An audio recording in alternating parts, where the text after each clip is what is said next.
Ok, chat. Ok, chat avec chat.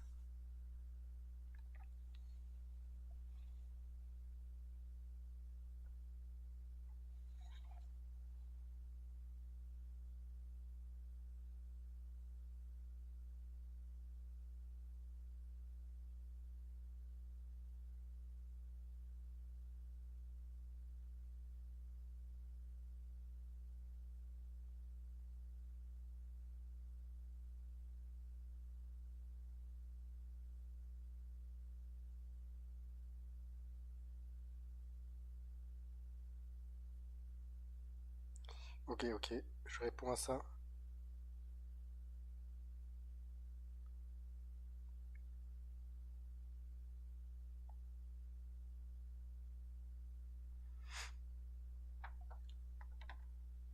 Ok, c'est bon. Du coup, il y avait une vidéo de Wolf, celle-là. Et du coup, j'ai attendu avec vous. Et après, on regardera la week 6. La week 6. Parce que on l'a pas regardé encore. On a regardé la week 5, c'était contre.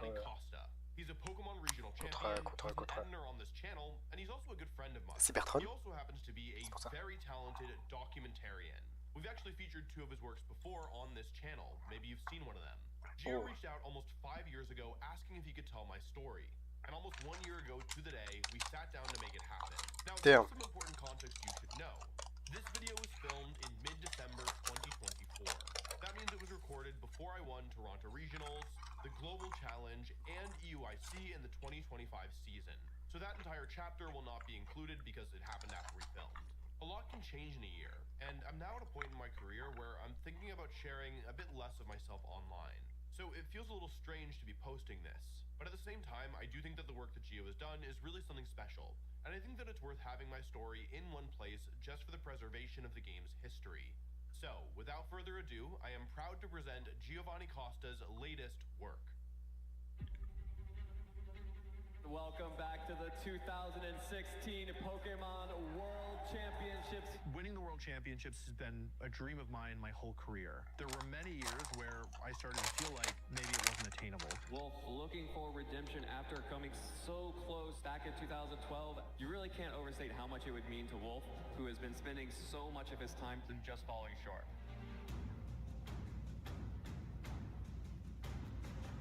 I realized this may cement me as one of the greatest players of all time, or I would go down as the guy who lost in the finals twice.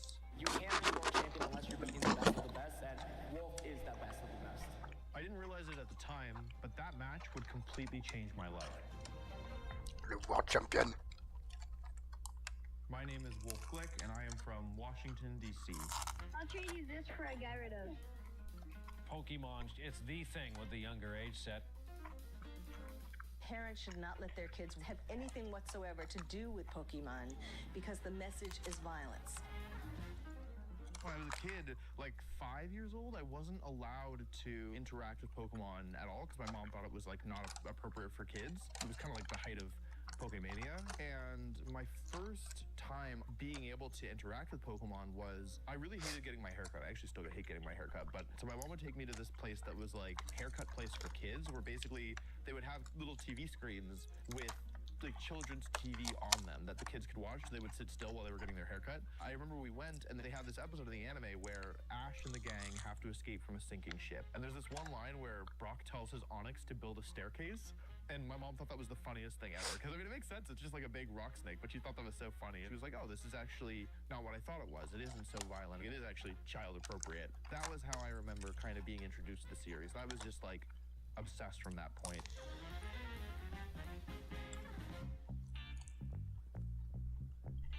Histoire de Wolf.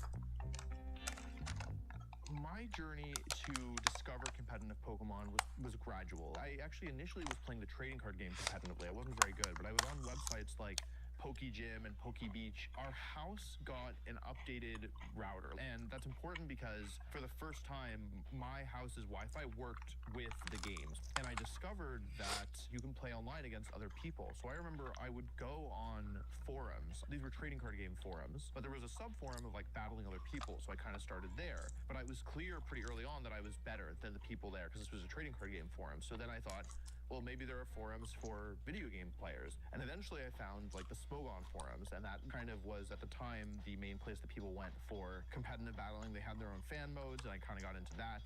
There was also a part of the forums that was like real life tournaments. And I thought, oh, a tournament in real life? That sounds so cool. And I went into this forum, and one of the events was in Chantilly, Virginia, which is like 30 minutes-ish from where I grew up. And I thought, oh, like I could go to this. But the thing was that they were playing a totally different format. At the time, I was playing single battles, and this was VGC. It was double battle.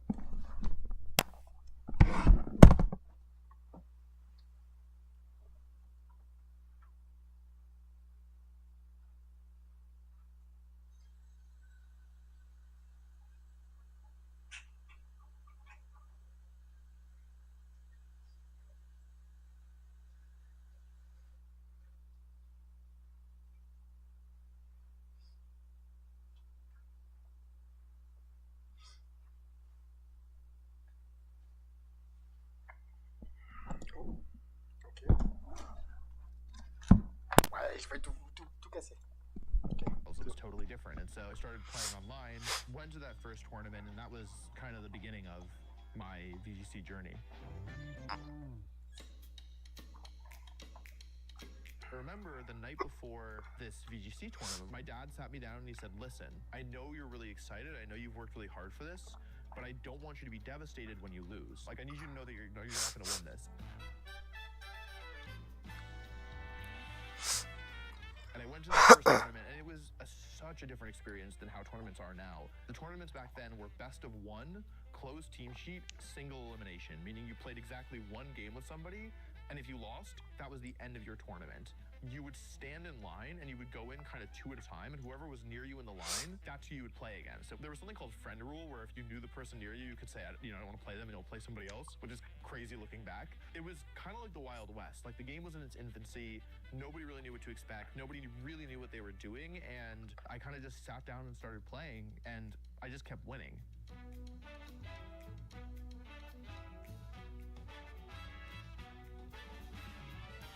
And I remember texting my parents every round I won. They were like, yeah, good job. When I was like, I'm in the top 4, she was like, oh, maybe that means there's like 4 rounds left?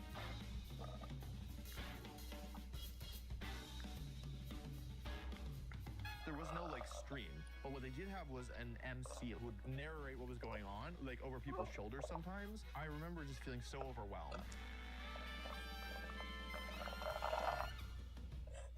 On one hand, we have Mitchell with his quiet confidence.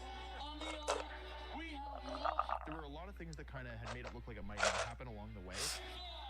Un Wolf. Le glitch. Against like one of the best established players, and like the whole crowd was behind him.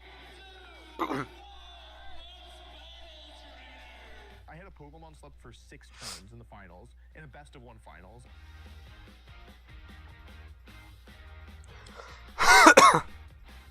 C'était noir et blanc. Stress, but I believed that I was going to do it.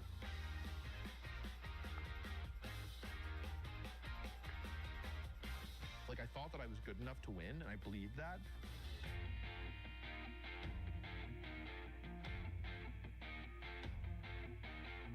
Like, it was this thing where I wanted it so bad, and I'd made it happen. Your 2011 Pokemon video game regional champion, Wolf. My mom, when she was walking into the hall to come get me after I won, she was like asking people, she was like, who won? And they were like, some kid we've never heard of named Wolf. And my friend, you will be the benchmark from which people construct their teams for years to come. Yeah, it was a really incredible experience. C'est stylé ça. Putain, la tête qu'il avait.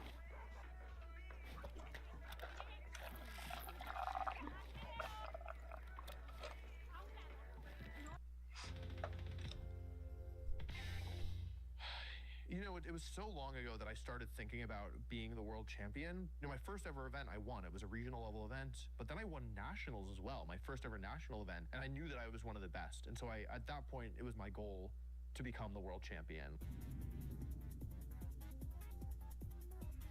I really like the prediction element, how it's more about like outsmarting the person. It's really satisfying when you've done a good move and it gives you an edge or like an advantage. It's a I didn't get il est vraiment différent. Worlds, I think, was the height of that. It only happens once a year, and like this is kind of it. The team that I brought to my first World Championships was similar to the team that I've been using this year. Scrafty, Hoffergrigus, Reinoclus, Onkeldor, Thunderous, and Embor. It was a Trick Room team that was dedicated to setting Trick Room up and then winning the game while in Trick Room. This worked in part because the way the meta worked is that the goal was to hit faster and harder than your opponent. And my strategy basically used slow and bulky Pokemon that could KO the fast and frail Pokemon if I got Trick Room up. It was a very effective strategy. I think a lot of people weren't really ready for it.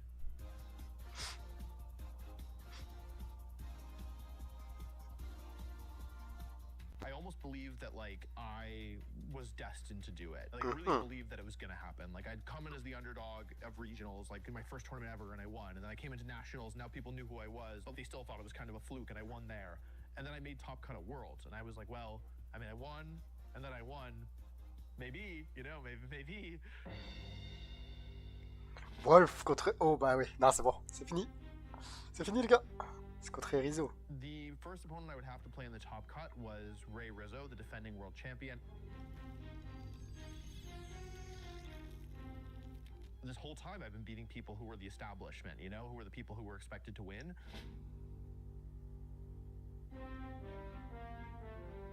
This is it. Like, I'm going to beat him, and then I'm going to win the whole thing, and it's going to be great. I think that I was maybe less stressed than I should have been, given the opponent and given the matchup.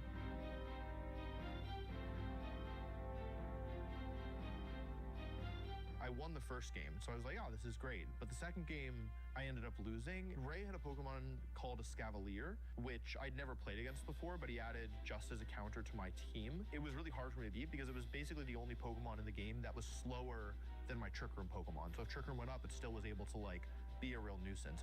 We weren't allowed to take notes back in the day. You couldn't have a notebook, and there was also no way to check what was going on in the game. Nowadays, you can press a button and click on a Pokemon, and it will say, Tailwind turns left, 2. This Pokemon's at -1 attack. Rain is up on the field. Back in the day, there was none of that, so you had to keep it all in your head. And I remember in the third game, I got so nervous that I thought my Trick Room had expired, and so I went to set it up again, but it was actually the last turn of Trick Room. So instead of setting it up again, I ended up reversing it. I suspect that even if I hadn't reversed the Trick Room by accident, I probably would have lost anyway. But it didn't help that I'd done it, you know, it basically sealed it on the spot.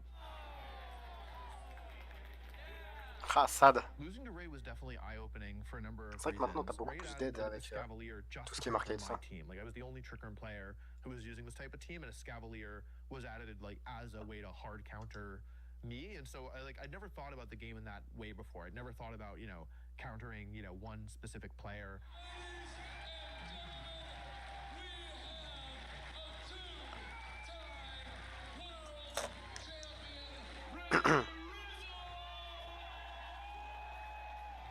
It was a really smart call, but it helped him win the World Championships. Without a Scavalier on his team, I think I would have been able to do it. And I remember being really frustrated because I knew that I was good enough to win, but I hadn't done it.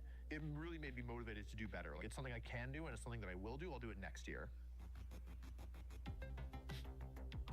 Philadelphia Regionals 2012 is a regional that lives in infamy in the minds of those of us who were there because it was huge, to the point where they ran out of seats, so people had to play on the floor. This year they changed the format to no longer be single eliminations. You were allowed to play even after you lost. I brought a weird team that had Regigigas, but it wasn't an offensive Regigigas. It was this weird support one. It had Thunderwave, Confuse Ray, and Rock Slide, where I wanted to use the good bulk that it had to just like basically paralyze and flinch everything. I mean, it worked. It got me all the way in the finals. Then in the finals, I lost to a player who I'd go on to become friends with. Because I made it all the way to the finals, I won a stipend to go to nationals, so I was able to go to nationals that second year as well. Somehow I ended up winning the whole thing again. It was kind of surreal. And actually, Aaron Zhang, he won my first nationals with me as well, and he won the second one too. We both won nationals back-to-back together in different divisions. We worked on the team together, and then we both won side by side, sitting on the stage together. It was a really special experience. Damn! Aratzin déjà, c'était un monstre! No guarantees. There's some luck involved in this game, but, you know, we'll try and play our best, and, you know, we'll see where that takes us. Wow, le beau gosse! His team is very Hawaiian-like. I started becoming kind beau of gosse. fascinated by the idea of defense. Le These beau Pokemon gosse. that you just couldn't get rid of.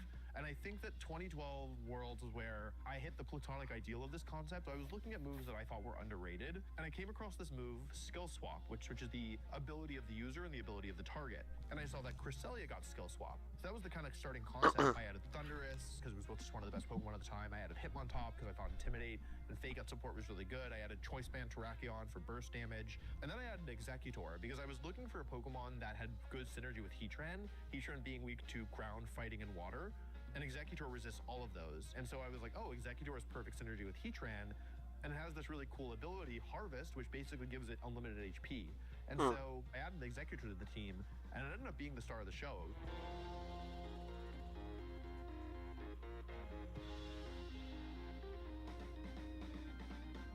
It's one of my favorite teams I ever made, and it was this weird out of left field Pokemon that people weren't prepared for and weren't using, but it was really, really good, and it basically carried me all the way to the top cut.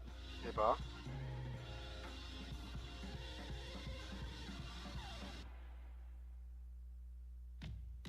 So the first player I had to play in Top Cut was Sajin Park, and I had lost him the day before in Swiss, and it wasn't even really close. So I'm trying to figure out a plan in the lobby of the hotel, and I see some of the German players walking by, and I'm like, well, I may as well ask for help because I'm kind of stuck and I already lost to this guy once, right? And one of those players happened to be Marcus. He and his friends agreed to help me out. And right away, Marcus and I just clicked together really well. We had really similar views of how to play the game, and we became friends almost immediately. So Marcus helps me build this really, really good game plan that I don't think I would have figured out on my own. And then the next day I go and I play against Sajin, this player who I lost to, and I was able to win. But the problem was that the next round in the semifinals, I was up against a player from Spain, Abel. I lost to him. He was my other loss the day before. And so I found Marcus, and he was like, okay, and we sat down and we made a plan. And I beat Abel as well because of Marcus's help to Damn, mais Marcus c'est le GOAT. Versus either of those players, and I lost. Le GOAT, and on the top cut, I played both of them again, and I brought Executor, and I won all 4 games. The true strength of the team was the skill swap Cresselia plus Heatran, in all honesty, but Executor was the thing that was really memorable, and I also liked that it's really goofy. For me, it was always important to not take myself too seriously, and I thought that Executor was a good representation of that because it's such a funny Pokemon. I remember going into the finals, I believed that I was going to win because it was what made the most sense from a narrative standpoint. I have this incredible first season, I lose to the defending champ in Top Cut. And then the next year, I come back, I make it all the way to World's Finals, and the final person I have to beat is, now the 2-time defending world champion. I was like, wow, what an incredible story. I had kind of my failure, and now I have my redemption. Yeah, of course I'm going to win.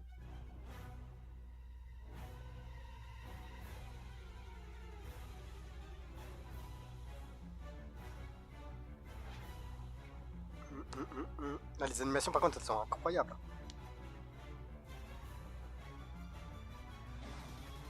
I think it was a lot more pressure than I was expecting, and I also think that when things started to go awry, I wasn't mentally prepared to deal with them.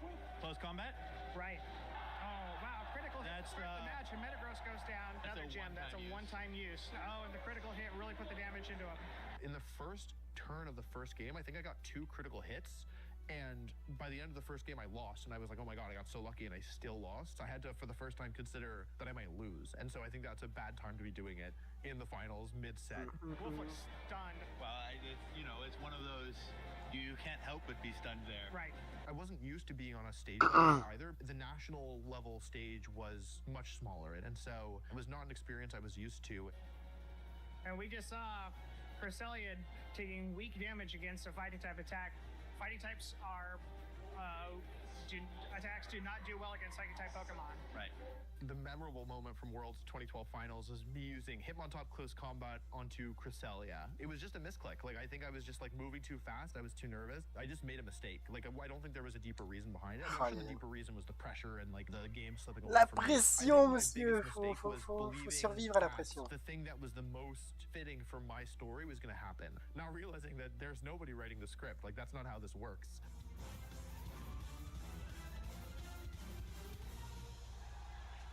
Ladies and gentlemen, does this mean what I think it means? We have here a 3-time world champion, I definitely viewed Ray as my rival, for sure. He was the player who I really cared about beating, and especially because I'd had such dominant performances my first 2 seasons. To have a player who had beaten me twice, it definitely felt like we were rivals. The Masters Division runner-up from the USA, Mr. Wolf Glick. Second place at the World Championships is obviously an incredible performance. I was so mad. I was so upset. I I lost to the same guy twice, like in the finals. So I don't think I handled it with the most grace that I could have. I was also a kid, you know, like I wasn't like a kid, but I was like 16, 17 at the time. So I think that I wasn't like as good at dealing with new and complex emotions as perhaps I would like to be now. We're gonna see you in Vancouver!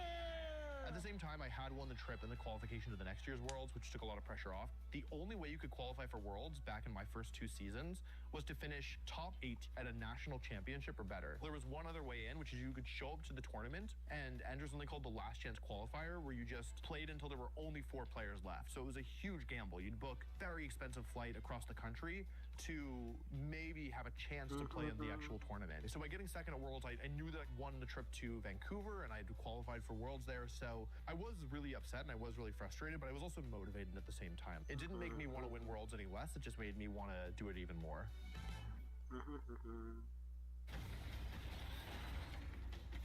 What?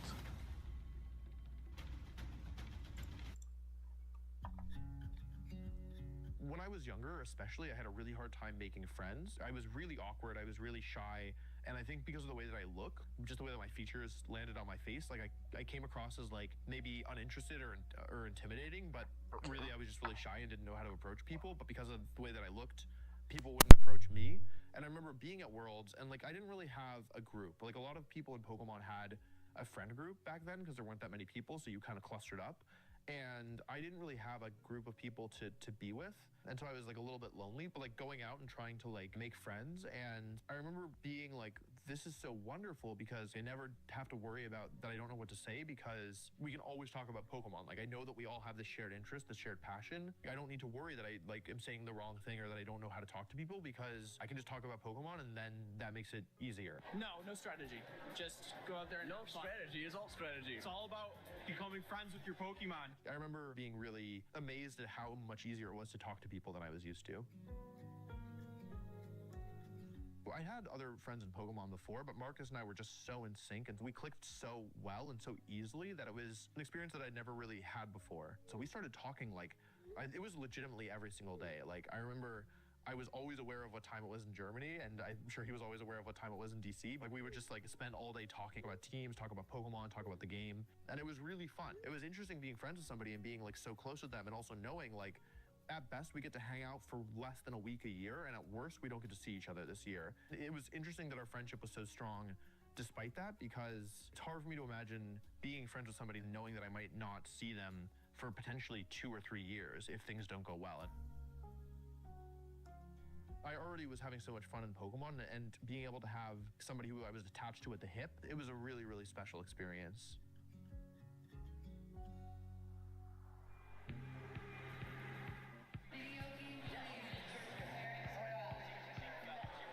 I really do want it this year. I've worked very hard, and it means a lot to me to try and finally get it. I feel much better with it. It's kind of a new play style, a new way of playing the game. And I have so many tricks up my sleeve that I can just throw at my opponents. And I think it'll change the way people look at the way we play the game. It was a disaster. The team was a disaster. Like my mentality was a disaster. The whole thing was a horrible, horrible mess. I was so dumb. I was so stupid. Like, I basically was convinced that, like, I could play the game any way I wanted, and just by it being me, it would be the right way. That's not how it works. That's a lesson that I learned. I had all these people in my life from Pokemon who were trying so hard to get me on the right track. It was a moment where I thought that I knew better, and it was so apparent that I been a little arrogant. I'm so much more prepared. I built my team in about maybe 10 months this year, spending so much more time. And last year I had about a month. I knew at the beginning of the season that I'd already qualified. So my little, teenage brain was like, oh, if I spend all year working on one team, that team will be so good because they'll have a year's worth of experience on it. Now realizing that like the meta changes and like you have to learn things about the format before you can really start building. So I spent all year on this one terrible team with all these awful Pokemon. I was focused on Pokemon that were so incredibly tanky with lots of recovery, and I basically just wanted to like toxic stall everything and then outbulk them to win the game. It doesn't work very well, is the lesson that I learned. You're always going to be susceptible to critical hits, to like really offensive teams, and yeah, it just didn't work at all. Are you going to beat Ray Rizzo with this team. I am absolutely going to beat Ray Rizzo with this team. I think, ironically, I did end up outplacing Ray by one placement, as I recall. I think I was 25th and he was 26th, so that was kind of like a how the mighty have fallen, except that I think Ray was kind of joking around, not taking it as seriously, and I think that I would not have said the same about me. That was the first moment where I realized, like, oh, I'm not invincible. Like, oh, I'm not. It wasn't just like there's one player who's my kryptonite. My first 2 seasons, I attended 6 events. I went first regionals, first nationals, 6th at Worlds, and then I went second at regionals, first at nationals again, second at Worlds. 2 incredible seasons. But the problem was that I took the wrong lessons from my success. I thought that I was doing well because I was able to find these like weird Pokemon that nobody else was believed in, nobody else could use, and that was the secret sauce. And because of that, I made myself worse. But I was a kid, I didn't know any better, and there were no resources, there wasn't really anybody even who could serve as a mentor for me, because the one person who was like consistently better than me in the US was like my rival. And so I didn't really have any external resources, and frankly, knowing my personality, I probably wouldn't have listened anyway. Like, I wanted to do things my way. And because of that, 2013, I feel like I built all of these terrible habits. And then in 2014, I had to start unlearning them. I had to start figuring out the process of getting back to a good place.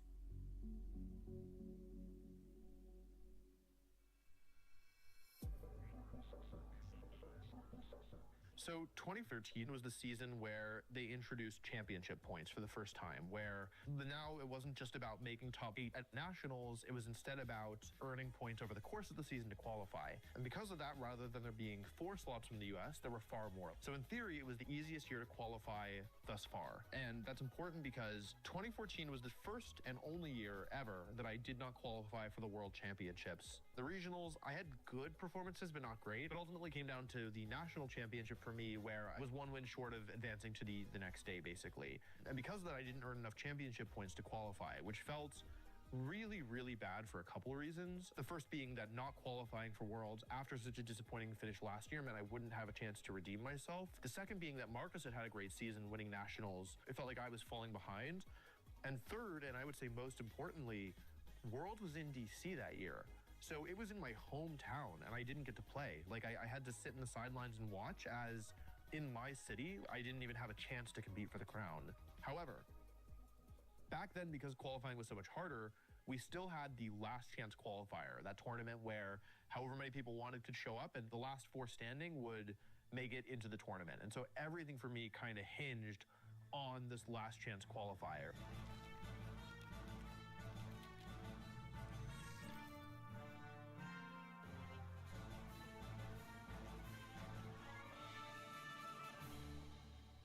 The team that I used for the last chance qualifier, I really liked. It was a team built around the combination of Gothitelle and Mawile, which is a really strong emerging duo. Mega Kangaskhan had dominated most of the format. However, Mega Mawile was the Mega Evolution at the time that seemed to match up the best into it, with its steel typing that wasn't weak to fighting and also had Intimidate in its base form and hit super hard.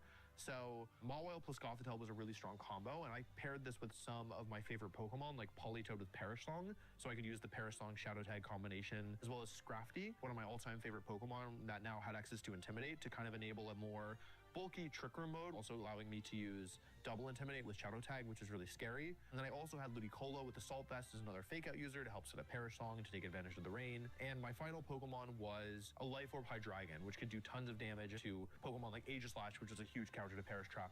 Just like my first tournament, by the way, this was single elimination. So if you lost a single game, you were out. No information, closed team sheets. It was really hard.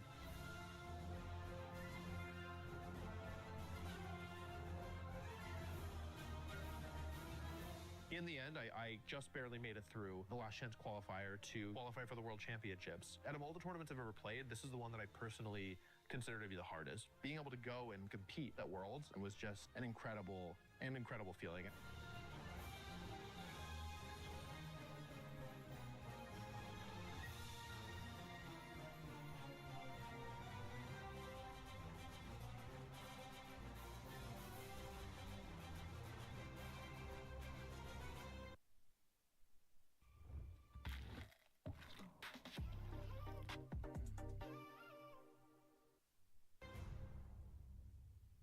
I finished 9th.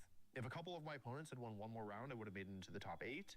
And that really stung. And it also stung in part because there were some unfortunate things that happened there. The first was that the Pokemon Company made the decision to publish the teams of the players who made it through the Last Chance qualifier online. So while I was playing closed team sheet for the whole tournament, every one of my opponents, they could look on their phone and see everything about my team while I was going in completely blind. It was a huge disadvantage. And on top of that, there was a player who I played against who beat me who had cheated. So back in the day, tournaments were played on the 3DS, and you made all your moves on the bottom screen while the top screen displayed what was going on. And so there were a couple players who realized at the time that if you kind of positioned yourself properly and you leaned forward and you had the right angle, you could see what was going on your opponent's bottom screen. You could see what moves they were selecting, and then you could pick your own moves. And you would sometimes catch people doing it, but it was hard. It was midway through game 2 when I realized what was going on, and it was too late. Like, I'd already lost game 1. They made some ridiculous read game 2. I looked up, I saw them looking at my screen, and it was too late. Like, what was I gonna do? Be like, hey, they were looking at my screen? And then the opponent's like, I wasn't looking at the screen, and that was it. And so not only did I barely miss out on resistance, not only did my team published online, putting me at a huge disadvantage, but also I was cheated against to lose one of my 2 losses that ultimately knocked me out. And so it feels like if any one of those things had gone differently, I might have been able to do it. Although I knew that that was a year that I could have won Worlds and where my team matched up really well against the eventual winners, I also knew that I was lucky to have made it in the first place. So kind of both emotions were powerful, both the gratitude at being able to play and also the frustration that these things had happened that were out of my control.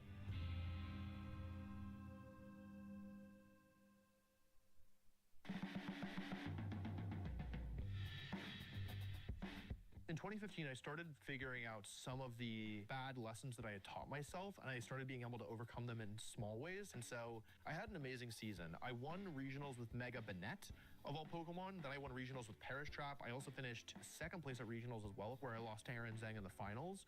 And then I made top cut at nationals, despite not having a team going in. I think I figured out my team on the plane ride to nationals. It was very stressful. I had a lot of CP going into this tournament, and I think at this point I should have locked up the flight and the day 2 invite, which is I'm really happy about that. Top 8 was an incredible finish. It put me at first in championship points in the country.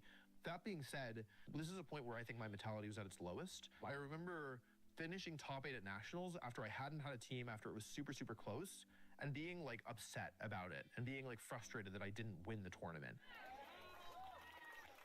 I think that looking back, this was a moment where I can say my relationship with the game and my mentality around the game was not healthy. Feeling like I had to win or it wasn't worth it. It was not sustainable. And I remember Marcus being really, he never said anything about it, but I could tell that he was upset when after I finished top 8, I was upset, and I could see Marcus disappointed that I felt disappointed when I'd had such a good run when it was so close to being a disaster. Yeah, that's something that's really stuck with me, is the feeling of making someone who, cared deeply about me and I cared deeply about, not feel good because I wasn't happy with my good result.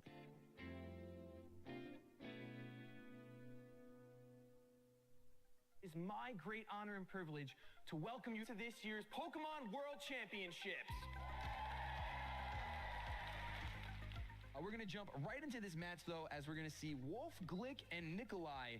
So at Worlds 2015, the team that I brought was a bunch of Pokemon that I was familiar with that were kind of classics of mine. I had Scrafty, who had become a real staple. I had my Milotic, who I had used at Nationals, and I really liked as a Pokemon. Thunderbolt, though, gonna go into the Milotic, and it's gonna be super effective, doing a huge amount of damage, and the paralysis off of the Thunderbolt. I had this defensive Aegislash. I had Landorus Therian for a double Intimidate. And Confuse It. Thundurus is going to avoid the Rock Slide. That's exactly why I said potentially, because I just wasn't sure if the favors were gonna be in Wolf's. And then I bet on Charizard X as my Mega Evolution. The idea being that it was fast, it could hit hard, it had recovery, which I was interested in, could burn Pokemon like Mega Kangaskhan and opposing Landorus. So my strategy was kind of this: shut down the opponent with Will-O-Wisp, recover with Roost, and then do big damage with Flare Blitz was the idea. But unfortunately, Charizard gets fully paralyzed when something in the sun might have been fun for Wolf. And the last Pokemon was Zapdos, who also had recovery and also was just an annoying Pokemon to deal with, gave me a ground immunity, etc. The Charizard X is going to be fully paralyzed again, unfortunately for Wolf. Kind of rubbing salt in the wound there, but I think that is going to kind of turn it over to Nikolai. I once again missed out on top cut via resistance, which was definitely frustrating. However, Worlds 2015 was the worst mental state I've ever played a tournament in my life. I was really not in a good place. I had just the week before gone through a pretty serious breakup, and I could not think about the game. The game was happening, and I was kind of clicking buttons on instinct, but my heart wasn't in it, my head wasn't in it. I was so distraught that like even playing in the World Championships, like it didn't like move me in the way that it normally does. It's not a tournament where I have happy memories associated with one exception. Looks like Shoma most likely to pull this off, and we see him run. There it is, guys. Both players shaking hands, and Shoma Honami is your 2015 Pokemon Video Game World Champion. As he celebrates it again, passes out no shoes, knocked his shoes right off. I remember being with my friends and like looking at the standings and walking away from the tournament and realizing like Japan smoked us, like not close. Japan finished first, second, third, fourth, fifth, sixth, and seventh. And I don't remember who initiated it. It might have been Billa, it might have been Marcus, but somebody was like, hey, next year, it's gonna be one of us. And we were like, oh. And we were like, okay, we'll make the promise. Next year, one of us is gonna win. That's a moment that's really stuck with me because next year it was one of us.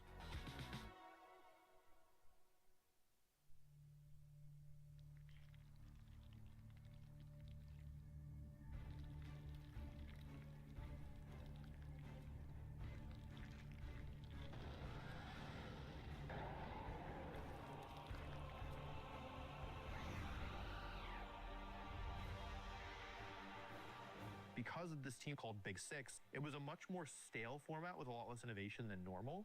Because this team was so strong, it ended up winning almost every major event throughout the entire year. And even when players thought they had found a counter to it and it didn't win a tournament, the Big Six team would just adapt and then beat the counter. And so it was always dominating tournaments for the entire season. Xerneas is a Pokemon that's just ridiculous. Being able to double its three most important stats in its speed, special attack, and special defense made it difficult to deal with. And because Xerneas has perfect synergy with Primal Groudon in that fire, steel, and poison types that resist Xerneas' fairy moves, Primal Groudon hits all of them with its ground moves. The real issue though was like less about the restricted Pokemon, that certainly didn't help, and more about Smeargle. Smeargle back in 2016 was a complete menace. It has access to every move in the game, and what that meant at the time was that it could use Darkrai signature. Merde, je t'ai muté tout à l'heure. Aïe, aïe, aïe. Both opposing Pokemon and puts them to sleep for up to 3 turns. And on top of this, Smeargle also gets a Moody ability, giving it a random stat boost every single turn, and getting something like a speed boost or an evasion boost or even a defense boost on occasion would like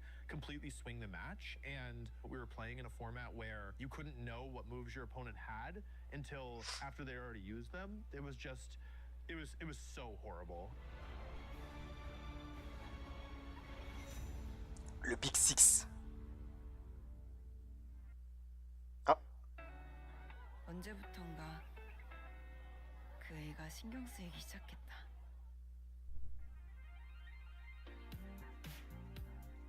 Good afternoon, everyone, and welcome back to the 2016 Pokemon National Championships here in Columbus, Ohio. Our first battle here on the mainstream is going to be Ray, your old rival, Wolf Glick, still playing while you're back here behind the desk. I hope there's no commentator bias here. Going into Nationals, I was primed to get the day 1 bye, starting immediately at the second day of Worlds. I had another really strong season. I won Le beau gosse quand même, hein? Worlds, and Le then beau gosse. I also won a regional in Florida with my stupid Dialga Kyogre team, where Dialga was not a very good restricted Pokemon, but I just got really good matchups, so it worked. And then at Nationals, I used a really weird team with like Red Card Heatran, Scrafty, who wasn't considered very good at the time, Primal Groudon, Dialga. It is getting to the crunch time, Evan. Yeah, it's really close. Their lives are on the line right now. They really don't have much room for error. They can't really drop too many more games, so I felt really prepared. I like had gotten number 1 on the in-game ladder. I'd gotten number 1 on the showdown ladder. I was feeling super, super good. Groudon does go for the Precipice Blades, so a lot of damage will be dealt to this Dialga. Oh, it's a one-hit KO. Critical hit. Ça c'est chaud. Oh, no. Se prendre un crit comme ça. Looks like Wolf is going to go ahead and forfeit this match in the game here. I ended up having my worst finish ever at the time. That was really demoralizing. It didn't help as well that a player who I'd considered a friend had like maliciously sent out details of my team to many other competitors. So once again, I was going in with an information disadvantage where people knew what my sets were, and I had all these crazy choices on my team, but it didn't matter because I'd been compromised when it came to information. So I was in my head a little bit because like I had considered this person a friend, and then they had like given out information of my team. In that moment, I thought about seriously quitting. The terrible way I feel after losing it's not worth chasing this anymore. Like I think I might actually be done. So I had been in position to get the day one bye, and I was like, I had such an incredible season, and then I'd had one bad performance, and I didn't get the day one bye. So I had to start in the first day of the tournament. I wouldn't have this massive advantage in terms of information and in terms of everything else. And I think between like having such a bad finish, having the practice go so well, and then the performance go so badly, and then also like feeling betrayed by somebody who I had like trusted and had considered a friend, like it all kind of coalesced into this knot of bad feelings, and that's when the doubt started to set in, right? Like, and the feelings of, did I miss my opportunity because I was so concerned on how good it would feel when I did win that I didn't take the time to actually make sure that I did win in the first place? Did I forever forfeit my dream because I just wasn't good enough in one match?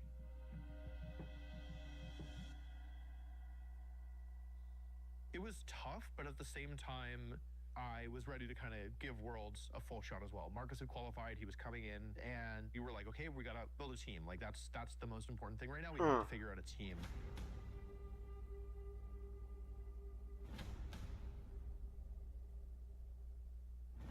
The problem with 2016 was that you had two options with your team. You could either try and beat the big six team that was dominating and winning most tournaments, or you could try and beat the other teams, and no team existed that could do both.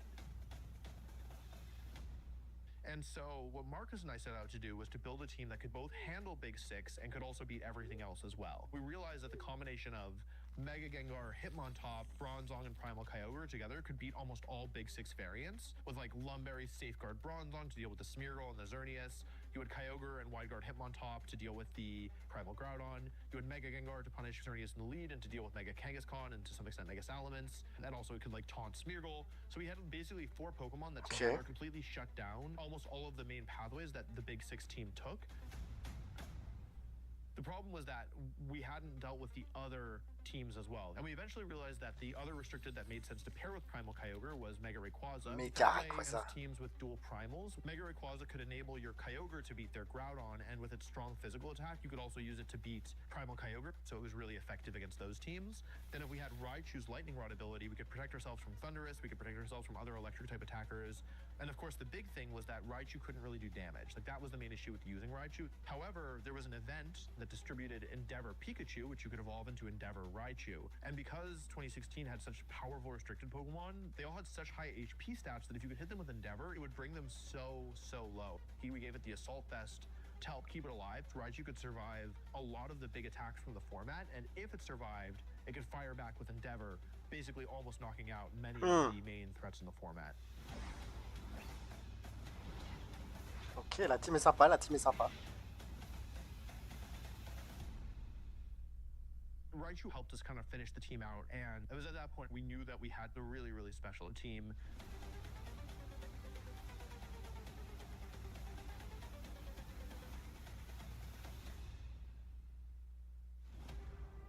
San Francisco. C'est à San Francisco. Good morning, everyone, and welcome to the 2016 Pokemon World Championships. We weren't sure what was going to happen. On day one, players are incentivized to do really weird, crazy stuff. The eject button. Hello. So it was a lot of tough matchups. I had to play against Xerneas Kyogre, which is something that I had never played against before. Justin, who would go on to become a good friend of mine after this tournament, he was using it, and so I had to play against him. I played against a Dialga, which was just a nightmare for the team to play against because Rayquaza, Kyogre, Raichu, Bronzong, Mega Gengar, none of these Pokemon could really damage it. Some of them couldn't damage it at all. And so the only Pokemon that could damage it was Hitmontop, who was forced to switch out whenever it took damage. So it was a really hard matchup. And I had to play against Weavile, Mega Rayquaza team, which was something we were worried about, and I beat that as well. So it was a lot of tough matchups, but I beat everybody that I played against, and it felt really good. Marcus only lost 1 game on day 1. Because Marcus and I had both made it through, we both had done it very well, I wasn't sure if we would be counter-teamed. I wasn't sure if people would spend a lot of time preparing for our teams. Like, I knew that even though the first day had gone well, it didn't necessarily mean anything for the second day. Wolf Blick will be playing for his Top Cup berth. I was so focused, I was so concentrated during this that I was applying pressure and reacting to pressure in ways that, like, I hadn't done before. Origin Pulse connects! So Origin Pulse connecting to on both of Blake's Pokemon will be able to pick up the double KO, and with that double KO, Wolf advances into the top cut. I think one thing that I did well was I didn't want to get ahead of myself after what happened in 2012. I wanted to take it one day at a time, one game at a time. 15 rounds of Pokemon have been played over the course of 2 days. We have cut down to our final top 32. All of us who were using the team were still in the tournament, the three of us. On the one hand, it felt great that we were all still in it, but also the job wasn't done. Marcus has advanced to the top 8 of the 2016 Pokemon Video Game World Championships.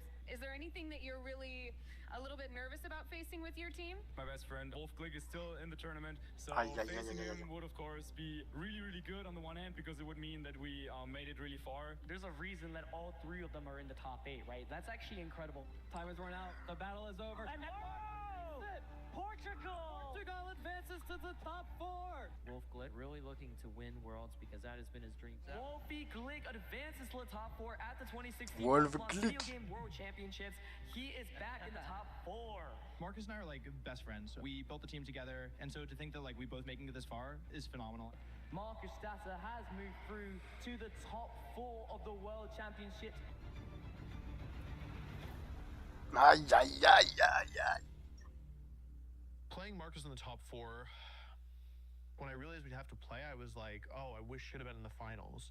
And he was like, no, this is the best that it should have been. Like, this is better. We have the exact same team, so it's going to be a little silly. And the finals of Worlds should be something special. It should be something spectacular. And I was like, oh, okay, he's actually right. Both of these guys making it through day 1.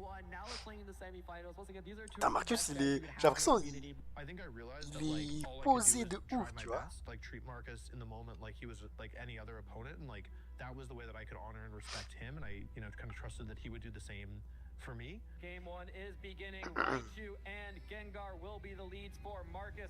Raichu and Kyogre will be the leads for Wolf. I think that Marcus going into our semifinal match had a different mentality. I think that he was more willing to accept that like whoever won, he was going to be happy with, whereas I really wanted to win. Kyogre actually going to protect itself as well. And Raichu with the fake out onto Kyogre into the protect. Gengar with the sludge bomb. What? Raichu? Oh, le gets poison. poisoned?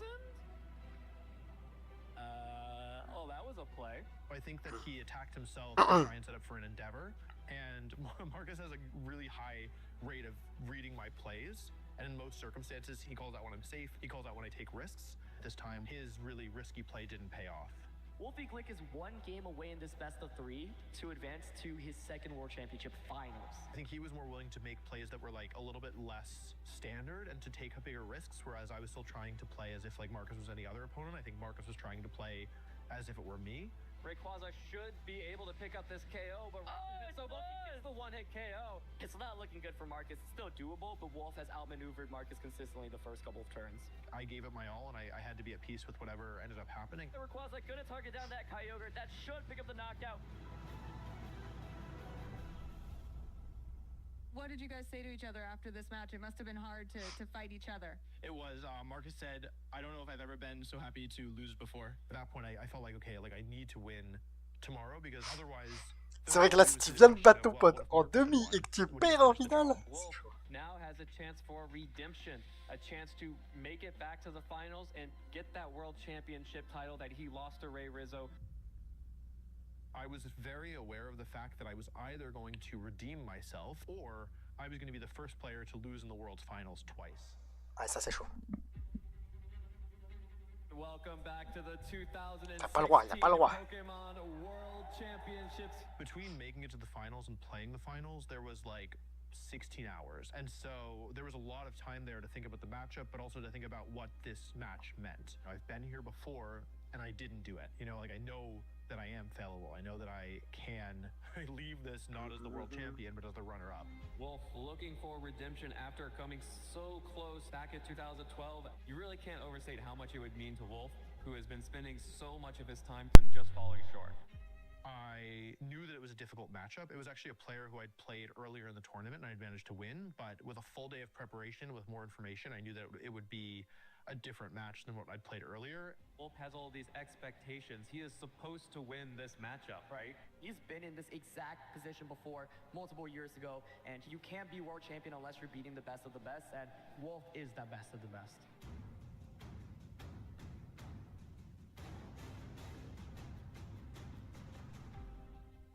It was just so intense, like the lights, the cameras, and I basically had spent all of the time that I'd been awake thinking about the match, anticipating how my opponent would adjust, how he would expect me to adjust. Also the pressure of, you know, carrying my friends' hopes and dreams with me. It was a crushing weight of pressure for an extended period of time. World 2016, Wolf Geek en finale.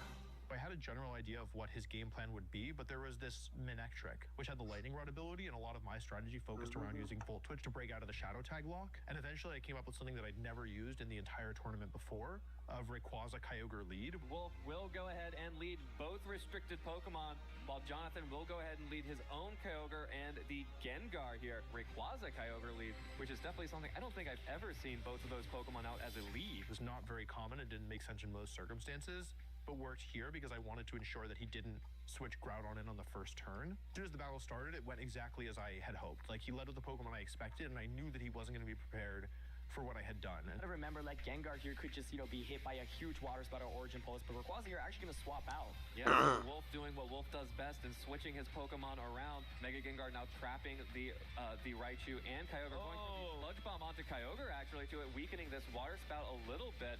Not going to deal enough to Kyogre. Attends, ça fait aussi mal avec... Alors qu'il a autant de HP. Raichu switch in. Raichu will take that Thunder for Wolf. There was one turn that was a little bit messy towards the middle where I tried to cover for Manectric switching in. I think I went for like an Endeavor expecting like Manectric to switch in when I could have just Volt Switched and maybe taken a KO, but I think especially with my lead and my good like prep and putting him on the back foot, I was just so much further ahead. There is the Extreme Speed, so no protects. Extreme Speed will connect with Kyogre. Does it fine? Enough? No! Kyogre will go down. I remember at the end of the first game, I looked down and both my hands were shaking, and I feel like I'd done a good job of managing the pressure up until that point, but then I was like, okay, like it's starting to affect me. Like I really need to win this one in 2 games because, yeah, clearly my body is starting to kind of like feel the extent of the stress and the pressure. If Wolf takes this game, he will tu be commences à stresser à ce point, c'est chaud. world champion. And he is so close to finally achieving the goal that he's been working for so long, ever since he's been playing this game. Game 2, it was definitely harder. There was a crucial poison early on, but also I was able to KO his Mega Gengar right away on the first turn due to like a very favorable damage roll. And so I immediately got out of the Shadow Tag lock, but... Origin Pulse coming back out from Jonathan's own Kyogre will deal a good amount of damage to the Raichu, but I'm pretty sure we've seen it survive that. Yep. I feel like I kind of made things a bit messier than they should have been in the mid-game. There were a lot of ambiguous plays, and I wasn't sure exactly what the best option was to punish them, and so I tended just to play pretty safe until we ended up in a spot where Trickroom was able to go up, and I had to find a way through. It's all coming down to these last 2 Pokemon for Jonathan. Jonathan Evans needs these 2 Pokemon, this Bronzong and this Groudon, to come up huge in this match. My opponent, he kept trying to talk to me, or he was like asking me questions during the match. He was a player who really liked to try and gain every advantage he could, especially out of game. He was willing to do stuff, and I realized like, oh, okay, like you want to do out of game stuff, like I'll show you some out of game stuff. On the field, Groudon protects. Oh, what did Wolf do? Did Wolf attack that Groudon? Him on top goes for the fake out onto the Bronzong. So Bronzong's not going to be able to move, but nothing else near the Swords Dance. Oh, he went for the Swords Dance. Aïe aïe aïe aïe aïe, c'est le fameux mime là, quand il regarde avec la main comme ça. Is back to being the monster threat. When I looked at the camera, I definitely didn't think the match was over, but I'm like, you know what, fine, you want to play this way, I'll play this way, and so it ended up being a pretty famous moment looking back. Precipice Blades doesn't hit the Kyogre! Precipice Blades! Dragon Ascent from Rayquaza. After its friend Kyogre avoids the Precipice Blades, the Dragon Ascent coming out from the Galaxy. Does it knock it out? Oh no! Groudon sticks around with 13 hit points. Wolf must be able to taste the World Championship right now. He's so close. It was that turn that gave me the momentum that allowed me to finally, for the first time this game, I have a real lead, and I got a huge turn kind of for free, and I can probably turn this into a win. And so in that moment, I realized, like, this is it. Wolfie Glick must be able to taste that World Championship. It is so. He is 1 minute and 37 seconds away. I didn't feel like the game was over until I saw that last Pokemon go down.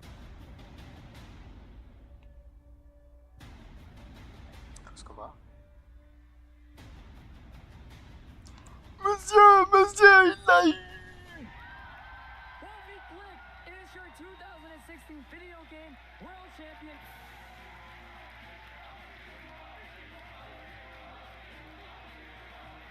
I just felt so much relief. That was the emotion that I felt. I'd finally achieved this goal that I thought I might never reach.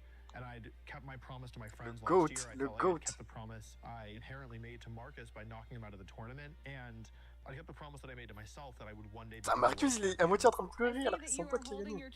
C'est un bon, c'est un bon. C'est un bon. How does that weight feel in your hands? Like, I don't know, 10 pounds, but also very good. Everything after I won is kind of a blur, honestly. I don't really have memories of that closing ceremony. I feel like I was just so on cloud nine, and it all happened so fast. I think they were behind schedule, so I feel like we were just kind of rushed around one thing to another to another. The 2016 Pokemon Video Game World Champion,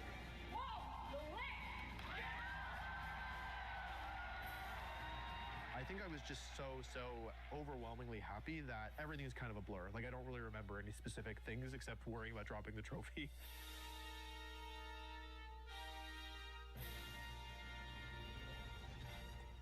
Okay, so now you're the world champion. Now what? What's up, guys? Welcome to the very first episode of Wolf Gets Wrecked. I'm Wolfglick, and for those of you who don't know me, I'm a competitive VGC player. So this Là, il commence et tout. Yeah, it's not. So far, it's not that bad. Like, it's not worse than I remember. It's not good. I wouldn't upload it nowadays. Initially, I just started doing VGC videos on a whim, honestly. My friend Aaron Zhang, he'd started making videos on YouTube a couple of years ago, and they looked fun. Like, it looked like he was having fun. He was doing, like, cool stuff. And, you know, VGC content wasn't huge or anything, but Aaron was doing very well for himself, and especially for the scene. He was, like, bringing new people in. So I reached out to Aaron, and I was like, hey, man, like, what you're doing looks kind of fun. Like, I might want to give it a shot, but I don't think I'd be a very good YouTuber. And Aaron was like, no, dude, I think you'd be like really good. I think you could be a natural at this. You should give it a shot. And he helped me get set up with like equipment, and it was kind of off to the races from there. For those of you who haven't figured it out, I am starting a YouTube. Yes, the video.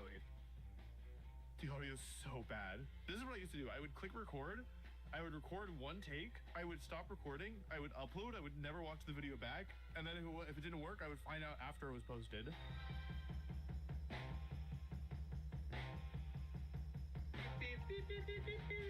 I mean, my first upload is a product of its time, and I think it is representative of a lot of how my channel was back in the day. It wasn't good content in the traditional sense, but I think it felt genuine and it felt like me, and I think people liked that and they connected with that aspect of it. Hey guys, Wolf Cybertron Glick here, and today I'm bringing you another episode of My Bed is Really Great. I can look back on it fondly, though I can see many ways in which it was unoptimized and perhaps unprofessional. So basically what you do is you take a credit card and you put it in the doorknob and you kind of just see if you can like bend it a little bit, and then you take it out and then you just, you know, you just gotta kind of, you know, just do some of that, you know? That was the way that I did things. You know, I had my own style. I did things my own way, and I admit defeat. I'm never getting into that apartment again. I live here now. It kind of worked for me, even though it wasn't how other people were doing it. It was the way that I was going to do things, and it worked for me for a long time. Yeah, I don't know. That's the first episode, guys. So, let me know, like, if you like this, if you like what you saw. Why did anybody watch this? How did this turn into a career?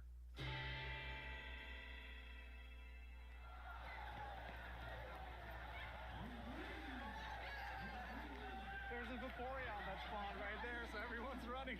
With the new game release and then also Pokemon Go, interest in Pokemon was at an all-time high. So even though I was still in college, I still like wanted to make time for making YouTube content. So I really buckled down and just did as much as I could. So it's gonna be Video City. Welcome to Video City, population growing. The prevailing wisdom at the time was that all of the growth for a new game happened in the first couple months. And so I wanted to do whatever I could to capitalize on this new game release, even though I was, you know, really busy and had a lot going on. It's really big news. I'm really excited. I just woke up, so I don't want my hair looks like this. I'm really sorry. I did take it more seriously, but it wasn't like I was trying to turn it into a career or anything. It was just like, this is the smart thing to do. New games are out. There's a ton of good, easy content to make. People are really interested. This is the time to kind of push and work hard when it comes to making YouTube content. Youngster Joey sucks. Let's get into that real meat and potatoes. What is going on, guys? Welcome back. Today I'm doing something a little different. I'm starting a new series where I kind of walk you guys through my initial thoughts on a Pokemon and VGC 17 and just kind of what I think about it and give some suggested sets. I remember that I started doing different types of content. Like, instead of just doing battle videos, I started doing guides and like, hey, here are these new Pokemon, here's how I use them. And I remember being made fun of a lot. Even though it doesn't have a ton of competitive use, I wanted to kind of showcase Eevee because Eevee's super cute and I like it a lot. I don't know if it was like an elitist thing, but I remember like the competitive Pokemon community was not very nice to me because the content I was making was more like beginner friendly, and I got like made fun of so much that I stopped making these like really viral videos. Like my most viewed videos at the time were like how to use Mimikyu, how to use Alolan Muck, stuff like that. And then the growth slowed down a fair bit on my channel, so that was unfortunate for sure. Looking back on that period of Sun and Moon, I realized like, oh, I let people who don't like care about me dictate what I did with like my content, and like I ended up not growing as much as I could have because of that. Yeah, back in the day, I remember it was like this thing that you like wouldn't watch, myself or Aaron for that matter. Like if you were a serious player, you wouldn't watch the YouTubers, even though the YouTubers were also serious players. I don't know. I think that like the community, especially back when we were younger, had a tendency to kind of look down on the people who did well. And then when I started making YouTube content, you know, I was an easy target. Oh, here's this guy that we already don't like that much, and he's doing something that I can paint as like lame. Or I was being, you know, regularly harassed for stuff that I hadn't done in the first place, and like it just made me feel very alienated. And like it's kind of always been this thing that has bothered me. There's many wonderful people in the VGC community, and I really am so lucky to have such incredible friends. But within this space, I've never really felt very welcome. What is going on, guys? Welcome back. I'm here today to talk about my channel and kind of the lack of activity that you've probably noticed going on, and just to give you guys some context for what's been going on in my life and my plans moving forward. And then also, it was a really busy time. I had like final exams, I had all these like difficult classes that I was taking. I was also getting 2 degrees at the time in my a cappella group, getting ready for the winter concert. And also I was like trying to learn this new game to compete. And so trying so hard to make sure that I didn't drop the ball anywhere, it was a really big push that semester. It took a lot out of me. For me, I think I think the thing that I get the most value out of Pokemon from is competing at the moment, and it's not actually content creation. I realize that like if I'm not performing in tournaments, like I don't feel fulfilled in what I'm doing with Pokemon. And so okay. I realize that because of that, I need to prioritize not only the content creation part of what I do with Pokemon, but also the competitive part, like making sure that when I show up to tournaments, I do well, and I do well by my standards. Okay. I really felt so tied to my results. Every loss felt personal, and this bled over into my like non-Pokemon life, because whenever anything bad would happen to me in any context, I would personally feel like it was my fault. And when I would make these mistakes, I would be extremely hard on myself. Like I wasn't willing to accept any excuses, and so I really just like berated myself and beat myself down. Attack, it does use Rock Slide. It hits into that Silence Protect again. Or miss. And Roar dodges it. Oh, that's so huge. And here comes the darkest. Being this hard on myself was not doing me any good, and so I had to really reevaluate my relationship, not only with the game, but also with the community. I just want to say thank you guys so much for sticking with me. This is still new for me. I'm still learning balance. I'm still learning how to include this in my life while still being able to do the other things that I value. But I feel very fortunate that like there are things that I pull my self-worth from that are not related to Pokemon at all, and it's nice to have reminders in my life that make me feel like I am living a good, full life that I can be proud of, because I think when that's not the case, when things go bad, it can be really all-consuming. I mean, it's dead. What? Is that gonna knock out with the Midas Teeth? Yeah, Oh, joy. It was not an instantaneous process. It definitely took a lot of work over the years, but now I'm at a point where this is the best I felt about my relationship with the community in a long time, maybe ever, honestly, to the point where now I really have no qualms about how I interact with Pokemon. I think I have a very healthy relationship with competing. I give it my all, I do my best, and when I fall short, and I can like live with that. 2019.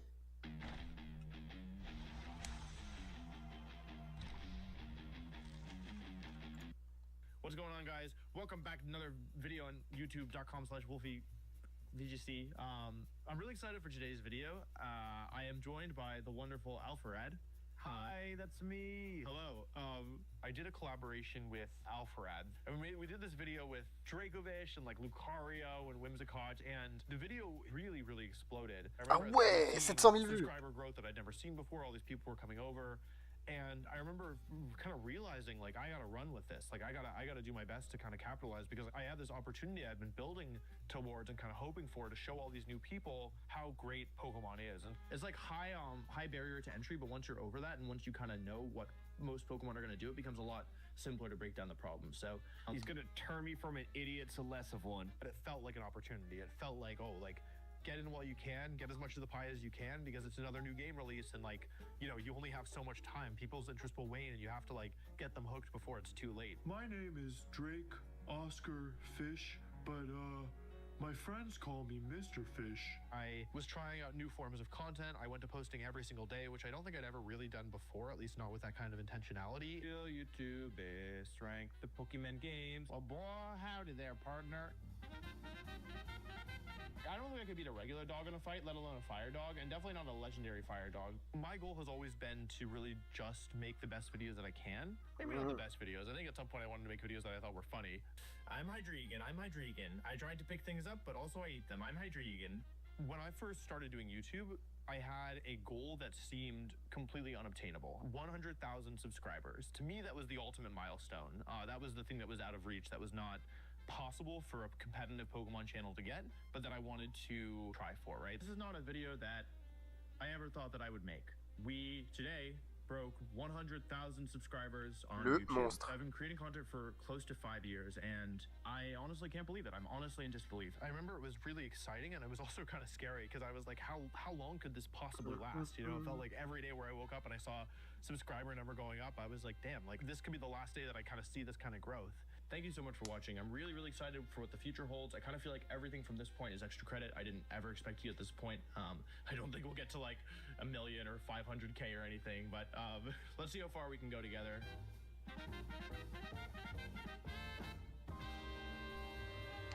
Le monstre.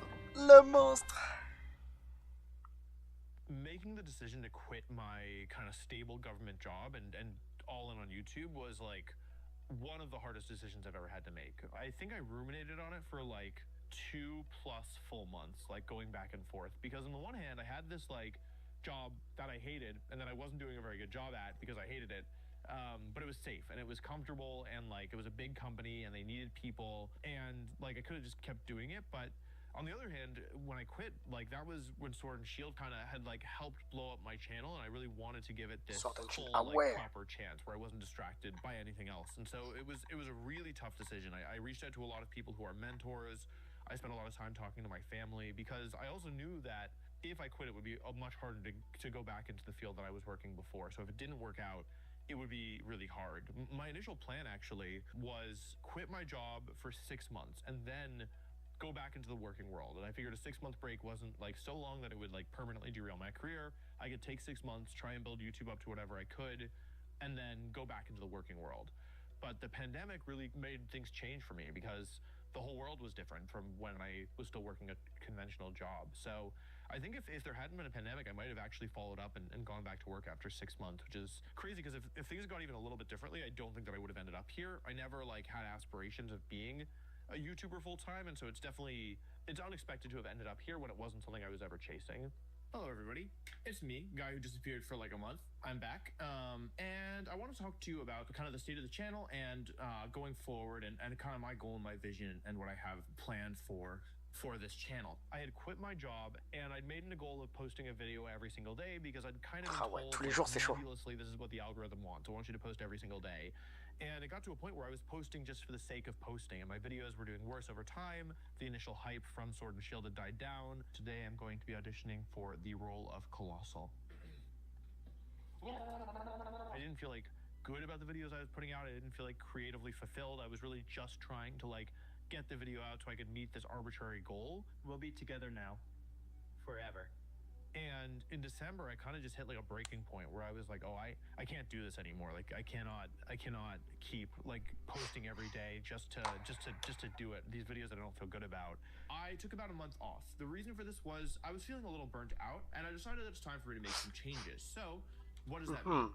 So when I hit this breaking point, I remember talking to my friend Justin, and what he said was, there are not many channels on YouTube that are your size that don't have any editing. What I said was, listen, like I want editing, but I don't have that kind of skill to figure out how to identify good editors. And so Justin was like, okay, here's what we're gonna do. I'm gonna like help you figure out what types of content you're gonna make with editing, and I'm gonna find you editors. Hire me to do this, and like I'll find you good people. I'm adding editors, which should add a lot to my content and allow for me to do a bunch of different types of videos that I wouldn't normally be able to do. So that was when I first met Doug and I first hired editors to try and create edited content on the channel, which was a huge step forward from what I've been doing before, which was no editing, no revision. Like, I wouldn't watch the videos after I recorded them. I would just post them. So to go to scripted videos and like edited videos in general was a huge leap. I opened up the first real-life Pokemon gym. Specific quality of Pokemon Ash uses here is really high. I competed in the 2022 Pokemon Video Game World Championships. It was the right step to take, I think, and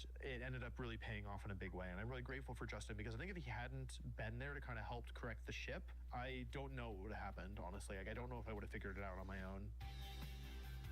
That is easily enough to KO all of these lions. I ranked all 153 type combinations in Pokemon. A journey full of heartache, discovery, highs, lows. People knew what Pokemon was, but they didn't know that you could play against other people. Many people don't realize that there is this whole competitive mode within kind of the classic game. And so I think the success was being able to take this thing that people didn't know about and find a way of having them give it a shot and being able to show them, hey, it actually is pretty cool. There is a reason that so many people are so passionate about this. I don't know why you would want to use Klutz. It's not very good, but hey, it's your choice. You do you. Oh, Pokemon has played a huge part of my life. It was a really good outlet for me when I was in high school, and I got to meet such incredible people who I'm still friends with today, and I got to travel all over the world. And so to think that, like, I have played, you know, likely a small role, but a role in countless other people's journeys, it's a very full circle moment for me. I have another encounter. We're gonna cut that one out. We're not gonna put that in the, that's not going in the final. The amount of growth that we've had has been just staggering. Like, I didn't think I was ever gonna get 100,000 subscribers. Not only did I not expect it, I didn't think it was possible, honestly.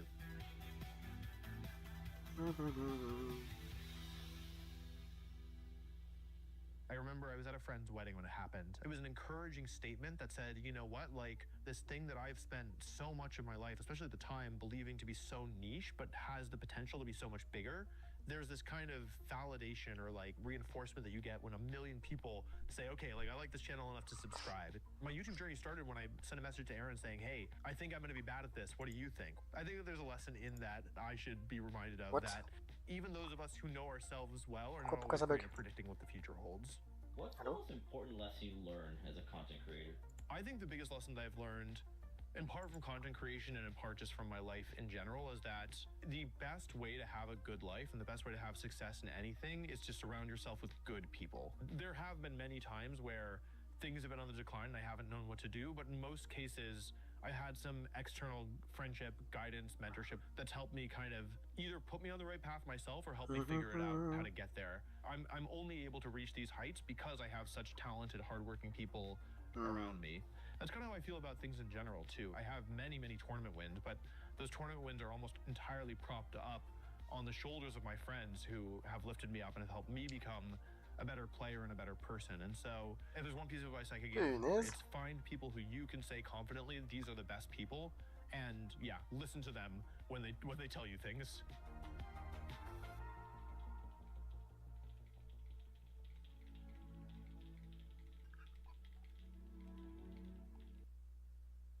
마침내 빼빼로데이야. 살바. 혼자보단 함께 즐겁게. 바빠도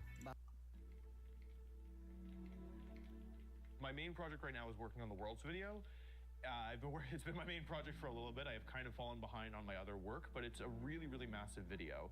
I am nearly done at this point with the script. I have written everything that I wanted to write, and I just have to review Zane's notes on it, and then after that point, the next step will be to record. Okay. Okay, let's do this. I head to the venue with Aaron. As we get ready for what could very well be... Nope. My goal was to make an 1.5 hour long video, and the final product will be closer to 3 hours, and so pretty much every day for the last month has been wake up, eat a banana for breakfast, sit down, and work until like 8 to 9 or 10 p.m. I always feel pressure before the first round of the day, and playing against one of the best in front of the whole world certainly doesn't help. I realize there's no safe way to get through this. I can't explain why, but I think he's gonna lead with Chiyu and Fluttermane. For the Worlds video, there's a lot of people who work on it. There's me, that's one. Zane has been helping with the script, my wonderful editor slash producer Doug is doing the bulk of the editing. It's almost like he's here with us now. Gio has done battle recreations. Thoth is doing illustrations. We hired a composer for the first time. We'll have 3 different people working on thumbnails for it at the very least. The iconic editing team who does a lot of the weekly videos, we handed off a small portion of Finland to. There's also Scarlett who's done editing. We'll do review and has also thumbnail concept ideation. So that's 11 people who are working on this one video. And this video is only possible because a number of very, very talented people worked very, very hard to make it a reality. So I would like to say thank you. I am able to employ many talented people who are able to then make working on the channel or, you know, working with competitive Pokemon in general, either their full job or like a part of how they make their living. And it's not something that I take lightly, and I try to treat it with the weight that I think it should hold. First, to Wit, who was the main editor of this video, my producer, and my right-hand man. So much of the good work on this channel is thanks to him. I don't really have an explicit goal for the channel. I'm not like, oh, we need to get 2 million subscribers. Like that's the number, you know? My real goal is that I hope to continue being able to learn and to grow and to improve and to make better videos that bring more people into the scene. And last, but certainly not least, thank you to you, the viewer. The viewer, il a dit thank you, les gars. So much to me, and to be able to share it with you. I don't take it for granted. So, if you made it this far, thank you for watching. Le boss. La vidéo était sympa. It's given me a way to really feel confident, which was really important when I was younger and I really didn't have a lot of self-confidence. It allowed me to feel like I was like good at something when a time when I like really didn't feel like I had that much going for me.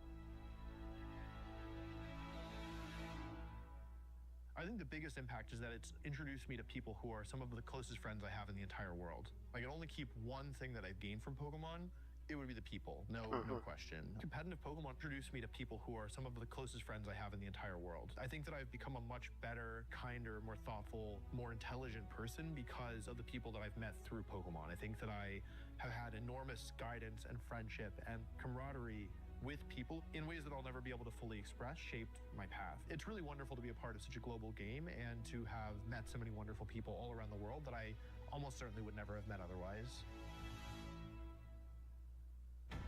Incroyable. Incroyable. La vidéo, franchement, sympa de ouf.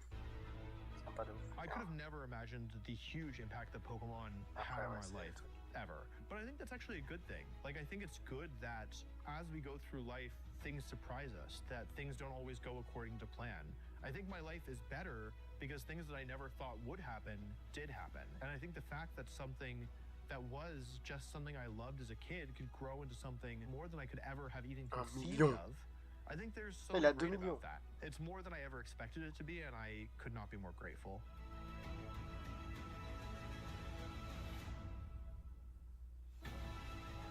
Bien joué. Incroyable. Bon. Bon chat, cette fois, c'est le match, c'est la week 6, c'est la week 6. I have horrible news. I have truly horrible news. I haven't figured out how to fix Microsoft Paint yet. And to my credit, it has been exactly one day. You were watching this a week apart, but I played Aaron like not even 24 hours ago. And so I have not figured out. Look, I restarted my computer, which was my main attempt, but it did not fix the issue. If I turn on Microsoft Paint, this is what happens. Penguin. Horror has befallen me. Donc, ça peut être compliqué, mais ça devrait aller normalement. So let's do the intro and the story time, and then we'll go from there.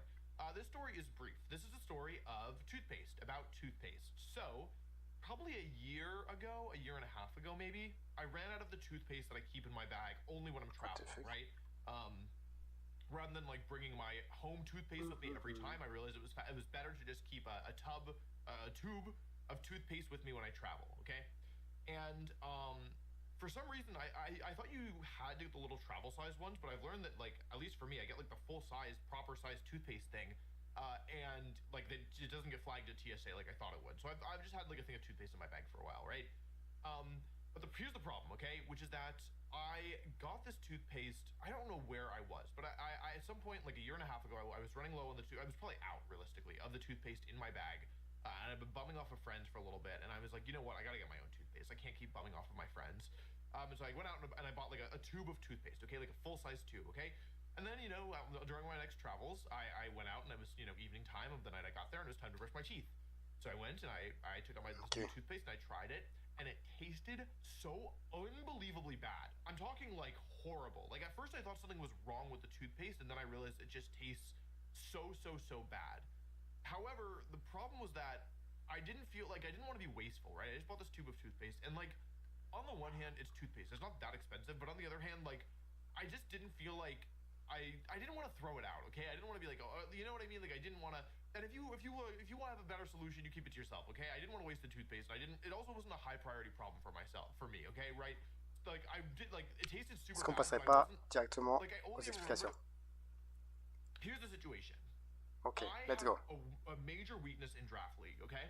And this is actually just a major weakness in Pokemon in general, which is that when I'm preparing for a specific match, I cannot prep for more than one at a time. And I think actually yesterday / last week when I played Aaron, you kind of saw that because I was a lot less aware of kind of the macro tendencies of the battle as I would have liked to be, because I played Aaron on Tuesday in the real world. You're watching this on a Saturday. If you know, maybe you're watching this on a Saturday. I don't know. I was uploading on a Saturday. But I played Aaron on Tuesday and I played Shady on Wednesday. And that's the Tuesday, Wednesday, one day apart. And the problem is that I got back from Milwaukee Regionals at like 11 p.m. on Monday. I had spent before I left, I built the team for that I wanted to use versus Aaron.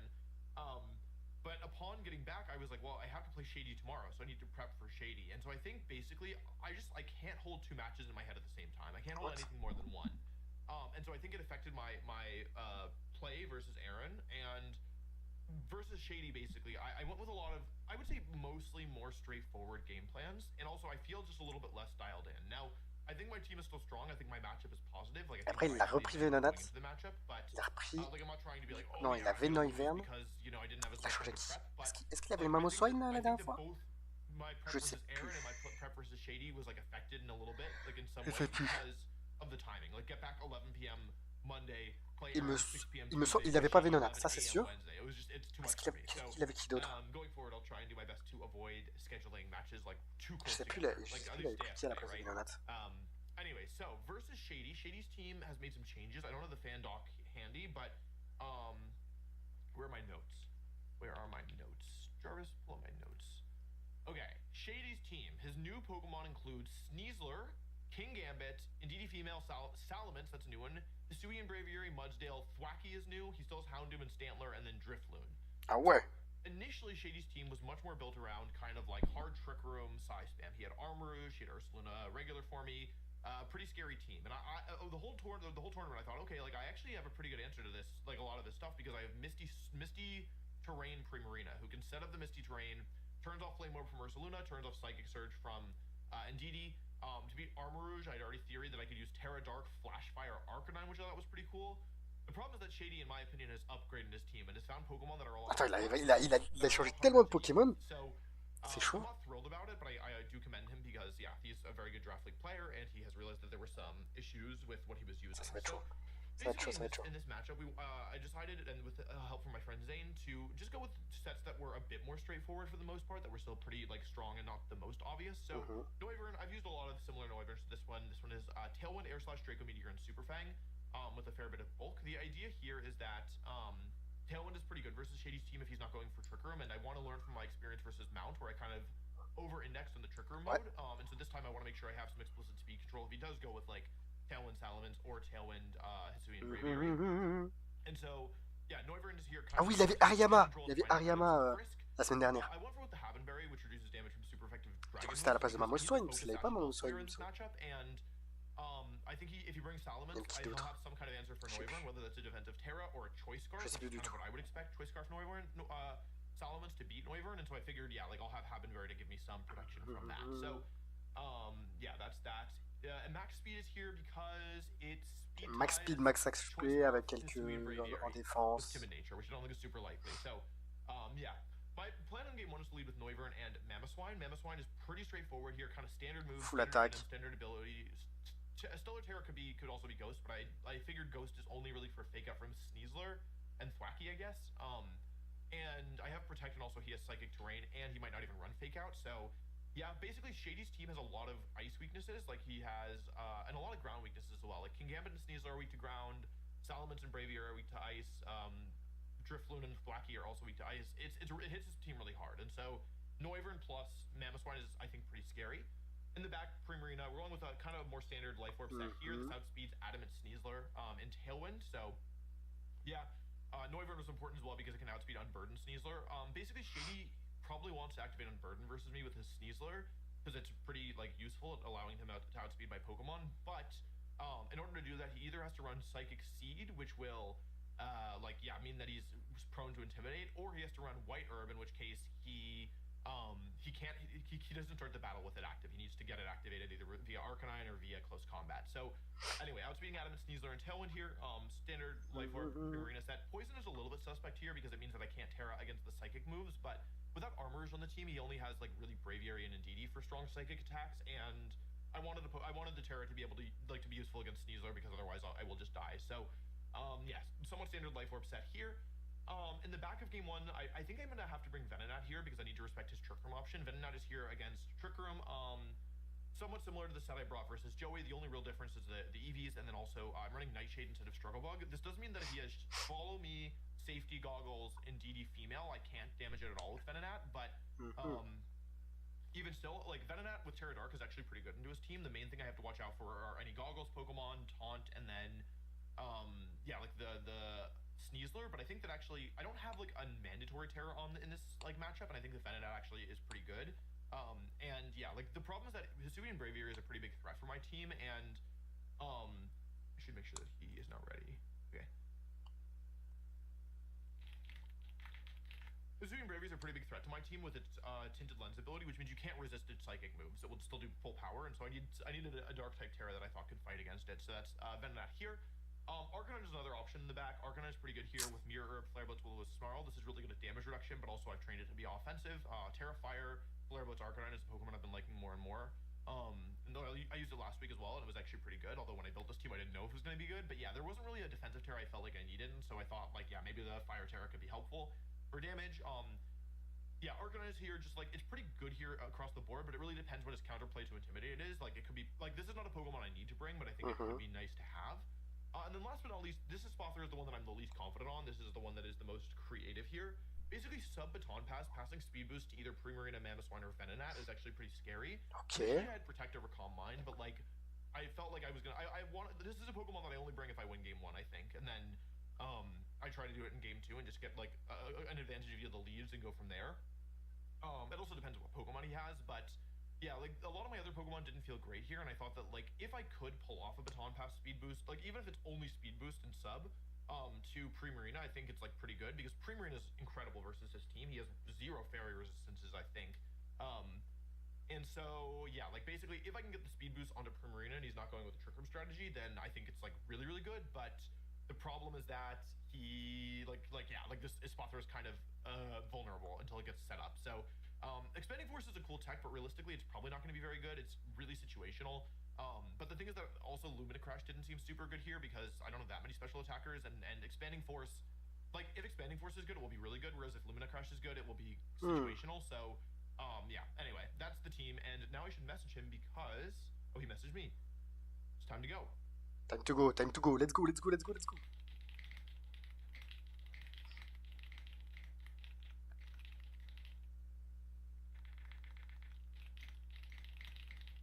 Was actually pretty time bound. Good job, Wolf. Let me tell you about my Terra types again. So I have Noivern is Ghost. Bon. Arcanine. Ça va être bon, ça va être beau, ça va être beau, ça va être beau. Ça va être un beau combat. Surtout qu'il y a eu plein de changements dans l'équipe de Shiny Penguin. Du coup, on va voir. C'est comme si on voyait un tout nouveau joueur. On va voir comment il s'en sort. Il est perdu la semaine dernière, ouais, contre Aronzeng. And by the way, my Spothra is fighting Terra, which I think is kind of funny because it doesn't have any way of taking advantage of this. This is purely to bluff. It's just to try and bluff in front of the King Gambit that I'm doing something else. I don't have any way of taking advantage of fighting Terra. It's purely to be like, oh, he is fighting Terra. I gotta respect that with my King Gambit. If I can get him to Terra in front of it, Spothra, that's really good. 1, 2, 5, 5, 1, 2, 5, 5. Also, I always let my opponents pick the link code. So versus Mount, he had the funny numbers, And everyone was like, "Oh, that's so funny," and it wasn't me. When I do pick the code, I don't pick any kind of goofy ones. Allez mon gars, un beau match là, on va un beau petit match. Is there noise? I can't hear anything. Oh, I hear it. It's just quiet. Okay. Also, I named the box Mega Evire because when I played Mount, he named his Venonat. He named his Electivire Mega Venonat, which I thought was funny because I had been like not on purpose, but I've been let me tell him good luck, have fun. I had been like I was gonna take Electivire initially, and then I realized Venonat was bulkier. And so then he took it right after. Okay, he has Indeedee, which is Psychic Terra, Kingambit, which is Ghost Terra, Sneasler is Dark. Wow. So I had a feeling. Okay, he has a lot of the Pokemon I was worried about, although. Okay, let's write this down. Il suit guerrier. I had a feeling he might be fast. C'est quoi l'évolution de Wistempo? Ah, je me souviens plus de son nom. Attaque, Sneasler, comment il s'appelle? Farfurex? Farfurex? Non, c'est pas Scalperer? Et Indeedee. Indeedee, c'est Indeedee, hein? Indeedee, c'est Indeedee. It could be offensive, I don't know. Looking at the team, I mean, if I can get rid of the Sneasler, then I think Venonat looks really good. Oui, messire. It really depends on what he wants to lead. Indeed. Oui, messire. Indeedee. Oui, messire. Ok, je vois. It's not amazing. It's not even wacky, to be honest. Like, the main thing that I'd be worried about with this lead is specifically Indeedee and Hisuian Braviary, because I'm kind of just forced to take the Le damage. petit Venonat. Il est là et il carry des games et tout. C'est beau. Yeah, but I think that's kind of okay. Let me pull my Revenge Terrace. 나 수술 걱정돼. 괜찮아. 금방 나을 거야. Terrace Psychic. Ghost. Dark. Braviary Psychic. Okay, Indeedee Sneasler is okay. Indeedee Sneasler. Oh, ok. Est-ce qu'il a une petite graine psy pour augmenter? Sinon, c'est sa défense P. Je sais pas s'il va prendre la graine psy. Si, il a la psy. Il va être plus tanky.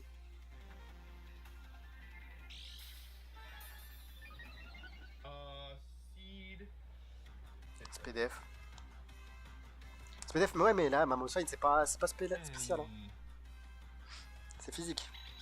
Mais il y a bluff là. Il y a un bluff, il y a follow me, il y a tout. So, what should I do here? Getting rid of the Sneasler is my top priority.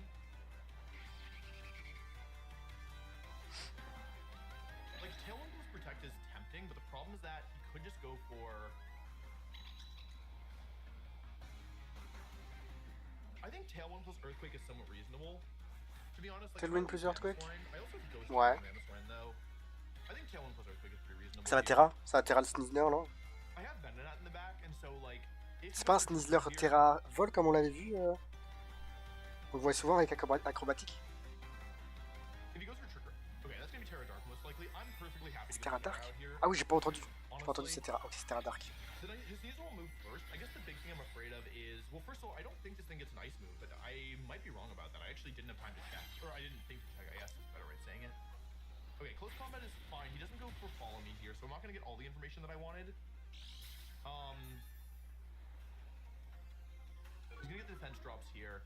I don't think Earthquake's going to do that much. Wait, I'm not even Ghost Terror. What am I saying? I'm Stellar Terror, so that was actually really free.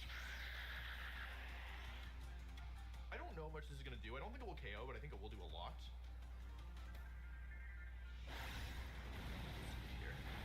Oh! Oh my god! Ça one shot quand même! Je sais que le Farfurex il est quand même genre squishy, mais quand même.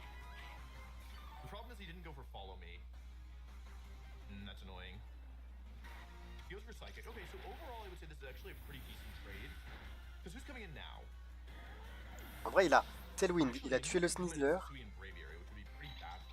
Il est pas mal en vrai. Venonat. Il a rien pour attaquer. The problem is it could be Hisuian Braviary, which would be pretty rough.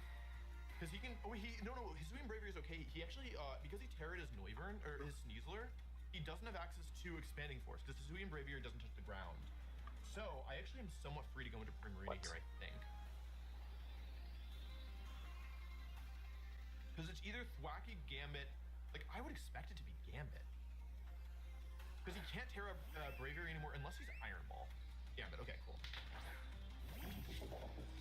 And GD has Psychic. So... I want to KO this in GD. I'm actually worried about running out of offense here. Yeah, this is actually... Maybe I should have gone to Venonat first, because losing Mamoswine on the first turn like that is actually not so good for me. I kind of like Air Slash plus Hyper Voice here. The problem is he could protect. Like, the issue is I don't know the item on the Gambit. I think I might actually run into some trouble. Okay, he doesn't protect. Oh, I needed to Draco. I'm not going to KO. I didn't realize he could survive. Oh, it's so specially bulky. Oh my god, it's so specially bulky. Oh, I got the flinch. la tête de fer, tête de fer, tête de fer. Poison jump. If he poisons here, off of that. Attends, c'est gravement. But I got the flinch too, so like actually C'est pas 20, 20. lose. C'est moi. C'est 20. No. Okay, I can still win this. I can genuinely still win this, but it's, my position is really bad. It's Assault Vest. Poison Jab. I don't have enough tools to hit this King Gambit. Ça fait mal, ça fait mal. If I had Arcanine in the back, I would win the game, but I have Venonat. I have frickin' Venonat. Okay, I have 0 offense on either of my Pokemon. However, I can go for Air Slash. I don't know if Air Slash is gonna KO. I think I have to believe that Air Slash will KO here, because I think I need to save Draco Meteor. Air Slash and Sleep Powder. I need. Est-ce que ça passe? Est-ce que ça passe? Like, c'est ça le problème. Surely it KOs. It has like 15% left. Surely it is 15%, even though he's extremely specially bulky. Yeah, but I don't have any damage left. The thing is though, like, as long as his last Pokemon is not... Imagine cette attaque derrière. Okay, Follow Me comes out. I only have 1 turn left with Tailwind. His last Pokemon is probably Salmon. Okay, I got the KO.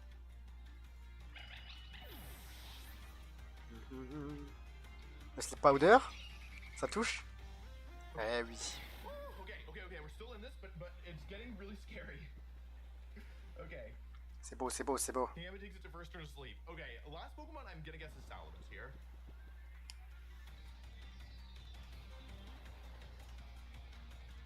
It's Thwacky. Oh, it's Thwacky, okay? Il peut peut-être faire un truc, non?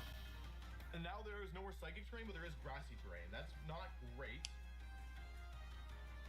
Est-ce que c'est So pas, I c'est have pas Rage possible? Powder available. I definitely Super Fang and Nightshade here. Ah, il veut vrai, ouais, il veut. Where do I Air Slash? Okay, so I have a couple options here. I could Terra Ghost, Super Fang. Like, I don't really want to turn into a Ghost type though, right? Because I'll just get one shot by the thing, by the Cringe Gambit. I think I can't go into a Ghost type. Yeah. Okay. He wakes up. He woke up. Oh no. Okay, Sucker Punch doesn't actually do that much damage, right? Il a shot. Hold on. I still have Nightshade, so I'm actually... Oh, that's a lot. Hold on. The problem is Tailwind ends this turn. So I Tailwind here to get around Sucker Punch and Sleep Powder again. Non, oh punaise. Il est dans la merde, This gives the Thwacky a free attacky. Is Fake Out on the Thwacky. I didn't even Terra. I mean, I definitely Tailwind here. And I think I should Sleep Powder. Est-ce qu'il peut vraiment la gagner, celle-là? C'est la question que tout le monde se pose. Du coup, là, le Venonat, normalement, il est plus rapide, non? Et du coup, il peut Sleep Powder en premier? Ouais. Il y a une free attaque de la part du Thwacky. En anglais, c'est Thwacky, en français, je sais pas c'est quoi. Ouf, l'évolu rock. Ça fait chiant. Ça fait... Non, c'est énervant. Oula, faut pas dire ça. C'est énervant. So, I could try and KO the Thwacky, but I genuinely don't think I'll do enough damage. Come on, Venonat, you got this? Super Fang plus Nightshade should do it. I'm gonna go for it. Okay, second turn. Ok, ouf, cette fois il dort. Cette fois il dort. There's a grassy drain healing him out of range. Okay, I hit Super Fang. I did not really expect that. Okay. Go for Nightshade. Oh, so close. The grassy Oh, presque. drain. Presque. Lose my Havenberry. I'm not having a good time anymore. Si. I'm gonna go for Tailwind and... Wait, no. I'm gonna go for Air... Do you think Air Slash KOs? Like, surely it KOs, right?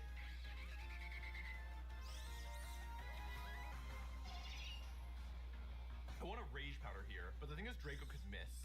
And I don't want Venonat to take a hit here. Il meurt hein, s'il se prend un spot.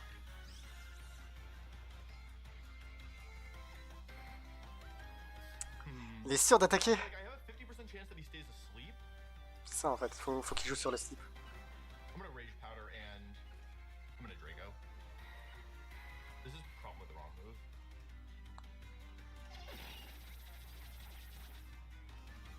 I need in order to hit. Okay, I need 3 turns later. C'est bon, il est bon. Knew that was gonna happen. Oh, ça rate. Oh my god, ça rate. Oh non. Il aurait dû double attaquer. I have to go for it again. I just have to hope that I don't miss both Dracos.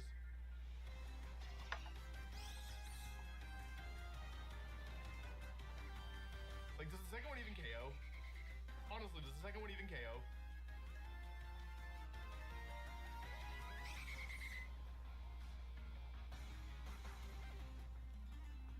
It'll KO. I'm not sure. It'll KO. There's still Draco Meteor. I think... Last turn of Tailwind, last turn of Grass. Okay, I connect. Please KO. Guys. Oh my god. I found the way to lose. I could have Terra Darkter on my Venonat. I could have also just Nightshaded. I had so many...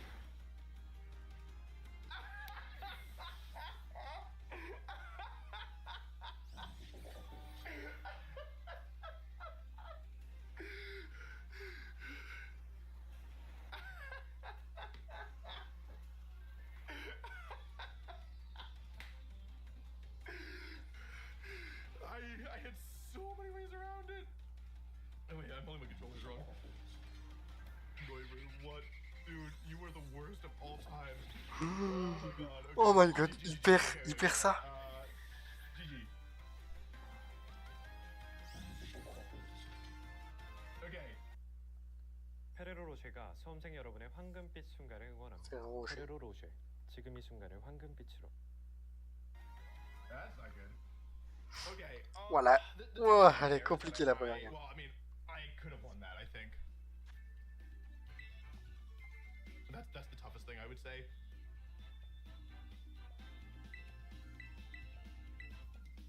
Okay, I mean, I have a lot of options here.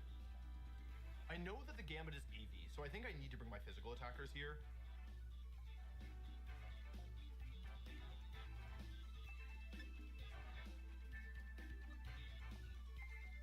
I think I need to respect Hisuian Braviary, because I think if I'm him, that's what I'm doing in game 2. I really feel like I should bring Venonat, but I think in this... Okay, initially my plan was to bring Venonat as the last Pokemon here, but I actually think there is a case to be... Oh mon dieu, il a perdu les gars, mais gros, c'est pas possible. Genre, il était... Il avait tout, les gars, il avait tout, il a réussi à perdre. So I think I need to bring my Mamoswine and save my Mamoswine this game. I know I said I was only going to bring a Spothor if I won game 1, but I think that, like, the Spothor Arcanine is my strongest lead into Braviary lead, and, I could have done so much. It's okay, it's behind me. This is my strongest lead into Braviary lead, and I think I need to respect Braviary here, because if I, like, based on what I did game 1, I think I could have a lot of trouble versus Braviary game 2, so I'm doing this.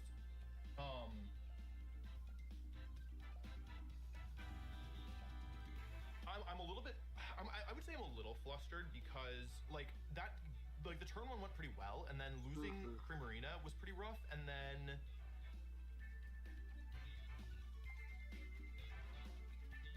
losing the end game was bad. I should have. There were a lot of things I could have done better. So I just need to make sure I'm slowing down, because like Shady's team is really aggressive, and so like I didn't know about Poison Jab, I didn't know about Assault Vest, and so I kind of lost Primarina on the spot. Okay, I was kind of correct. This is what I expected. Oh, yeah. Let's say this is the order in which. Shiny Arcanin, what the fuck? Oh wait, no, that doesn't help me. It could still be Scarf. So GD's slower than Arcanine, but I think that's guaranteed. Based on, yeah, that's actually guaranteed. So I'm gonna Calm Mind and Snarl here, I think, and work on reducing the damage, because even though I resist Expanding Force, it's not actually that helpful for me.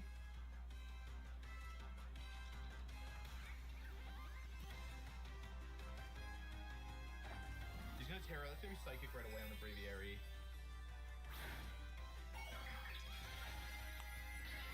I have Expanding Force to hit this thing, but it's resisted as well. So if he's Scarf, I think it's the worst case scenario. Like Helping Hand Choice Scarf here would be really bad. Follow Me comes out. Okay, so that's good. I didn't actually go for an attack here. Okay, and it's not Scarf. So I get +1 special defense, and I get him to -1 attack. -1 special attack, I should say. Excuse me. And I do connect. Unless he's Weakness Policy, which is important. Ça baisse l'aspect attaque. Braviary, Expanding Force, c'était sûr.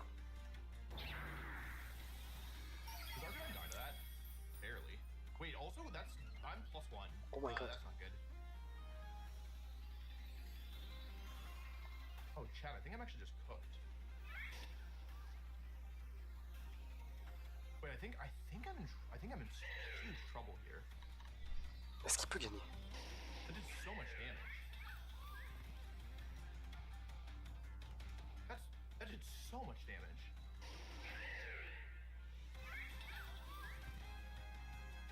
I don't have Protect.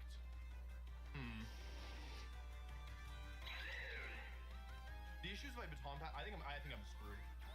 Because if I Baton Pass into, I don't have Protect, so I can't Earthquake myself is the problem.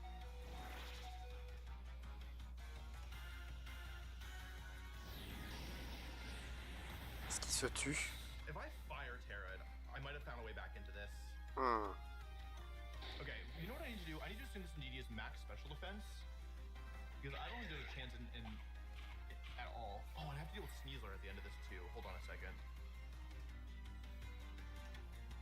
Expanding Force again, okay.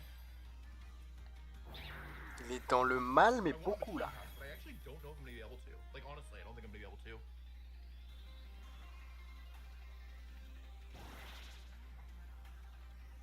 Double speed boost. I think I have to Earthquake myself. Est-ce qu'il peut revenir? Le match il a l'air mal parti hein. Yeah, my attacks aren't doing any damage unfortunately.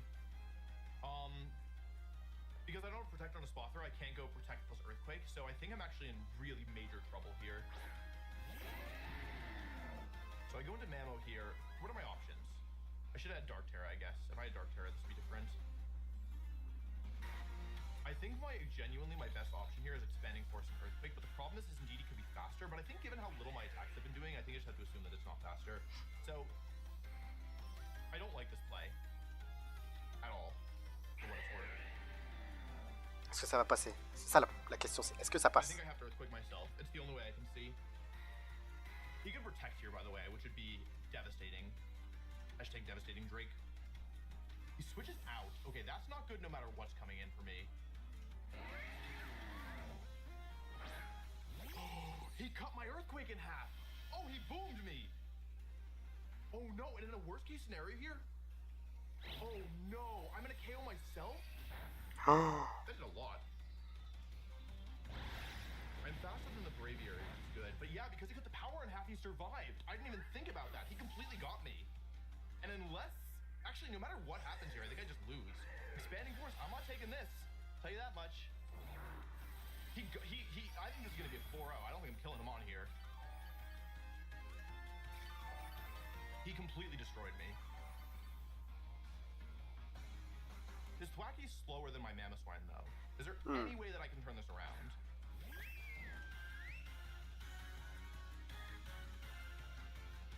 chaud, ça va être très très chaud là.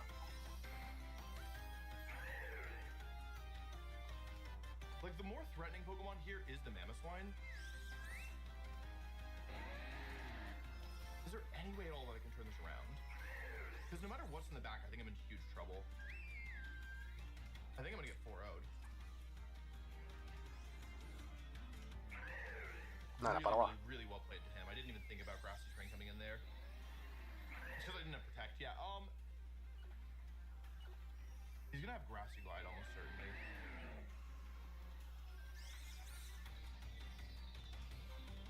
The way that I win this is that he goes for an attack into Mamoswine here.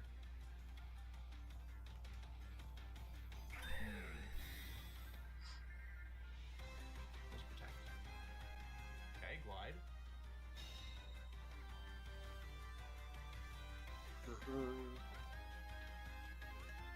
Ok, protecte le guerrier-aigle, mais est-ce que ça tue l'autre? Ah non, ça fait de type O, je crois que c'est ça son truc. Ça rend de type O ses attaques voix.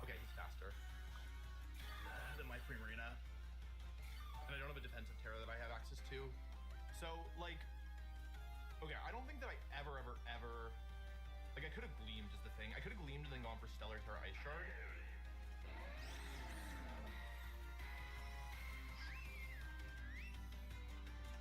Yeah, he really got me.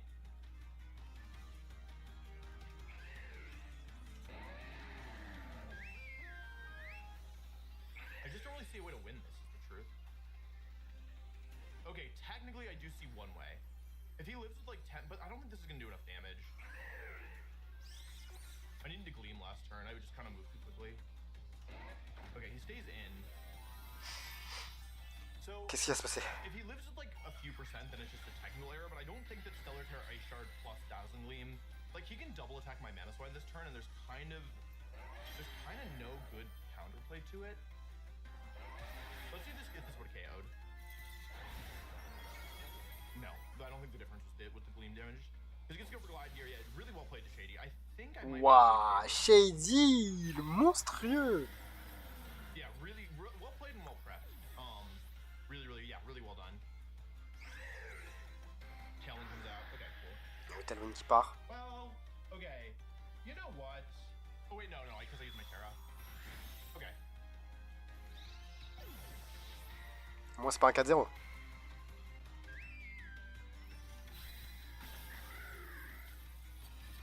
Yeah, Primarina gets 2 here, but I think it's too little too late, realistically.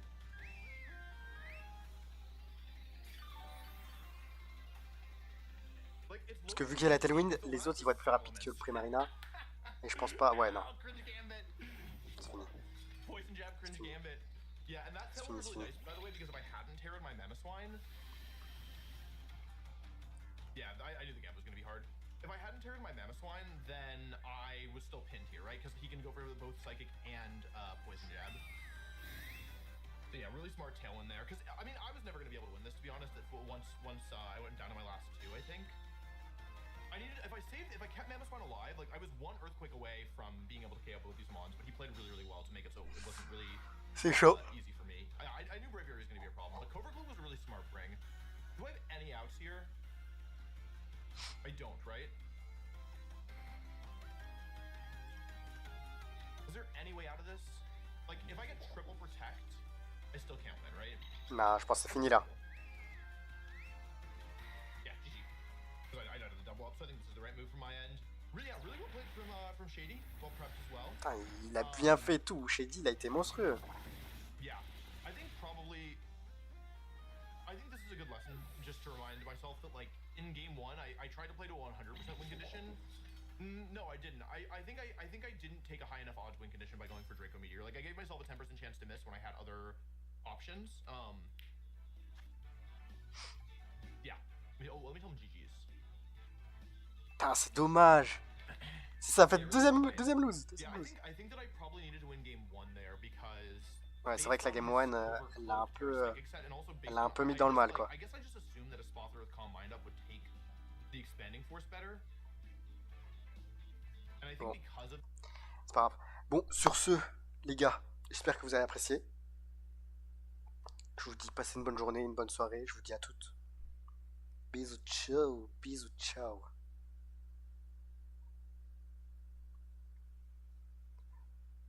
Ok, good. Maintenant, on va arrêter le stream, les gars. Pareil, je vous dis merci d'être venus. Je vous dis à tous merci. Et je vous dis à demain. Passez une bonne soirée, une bonne journée. Bisous, ciao. Bisous, ciao, bisous, ciao, bisous, ciao.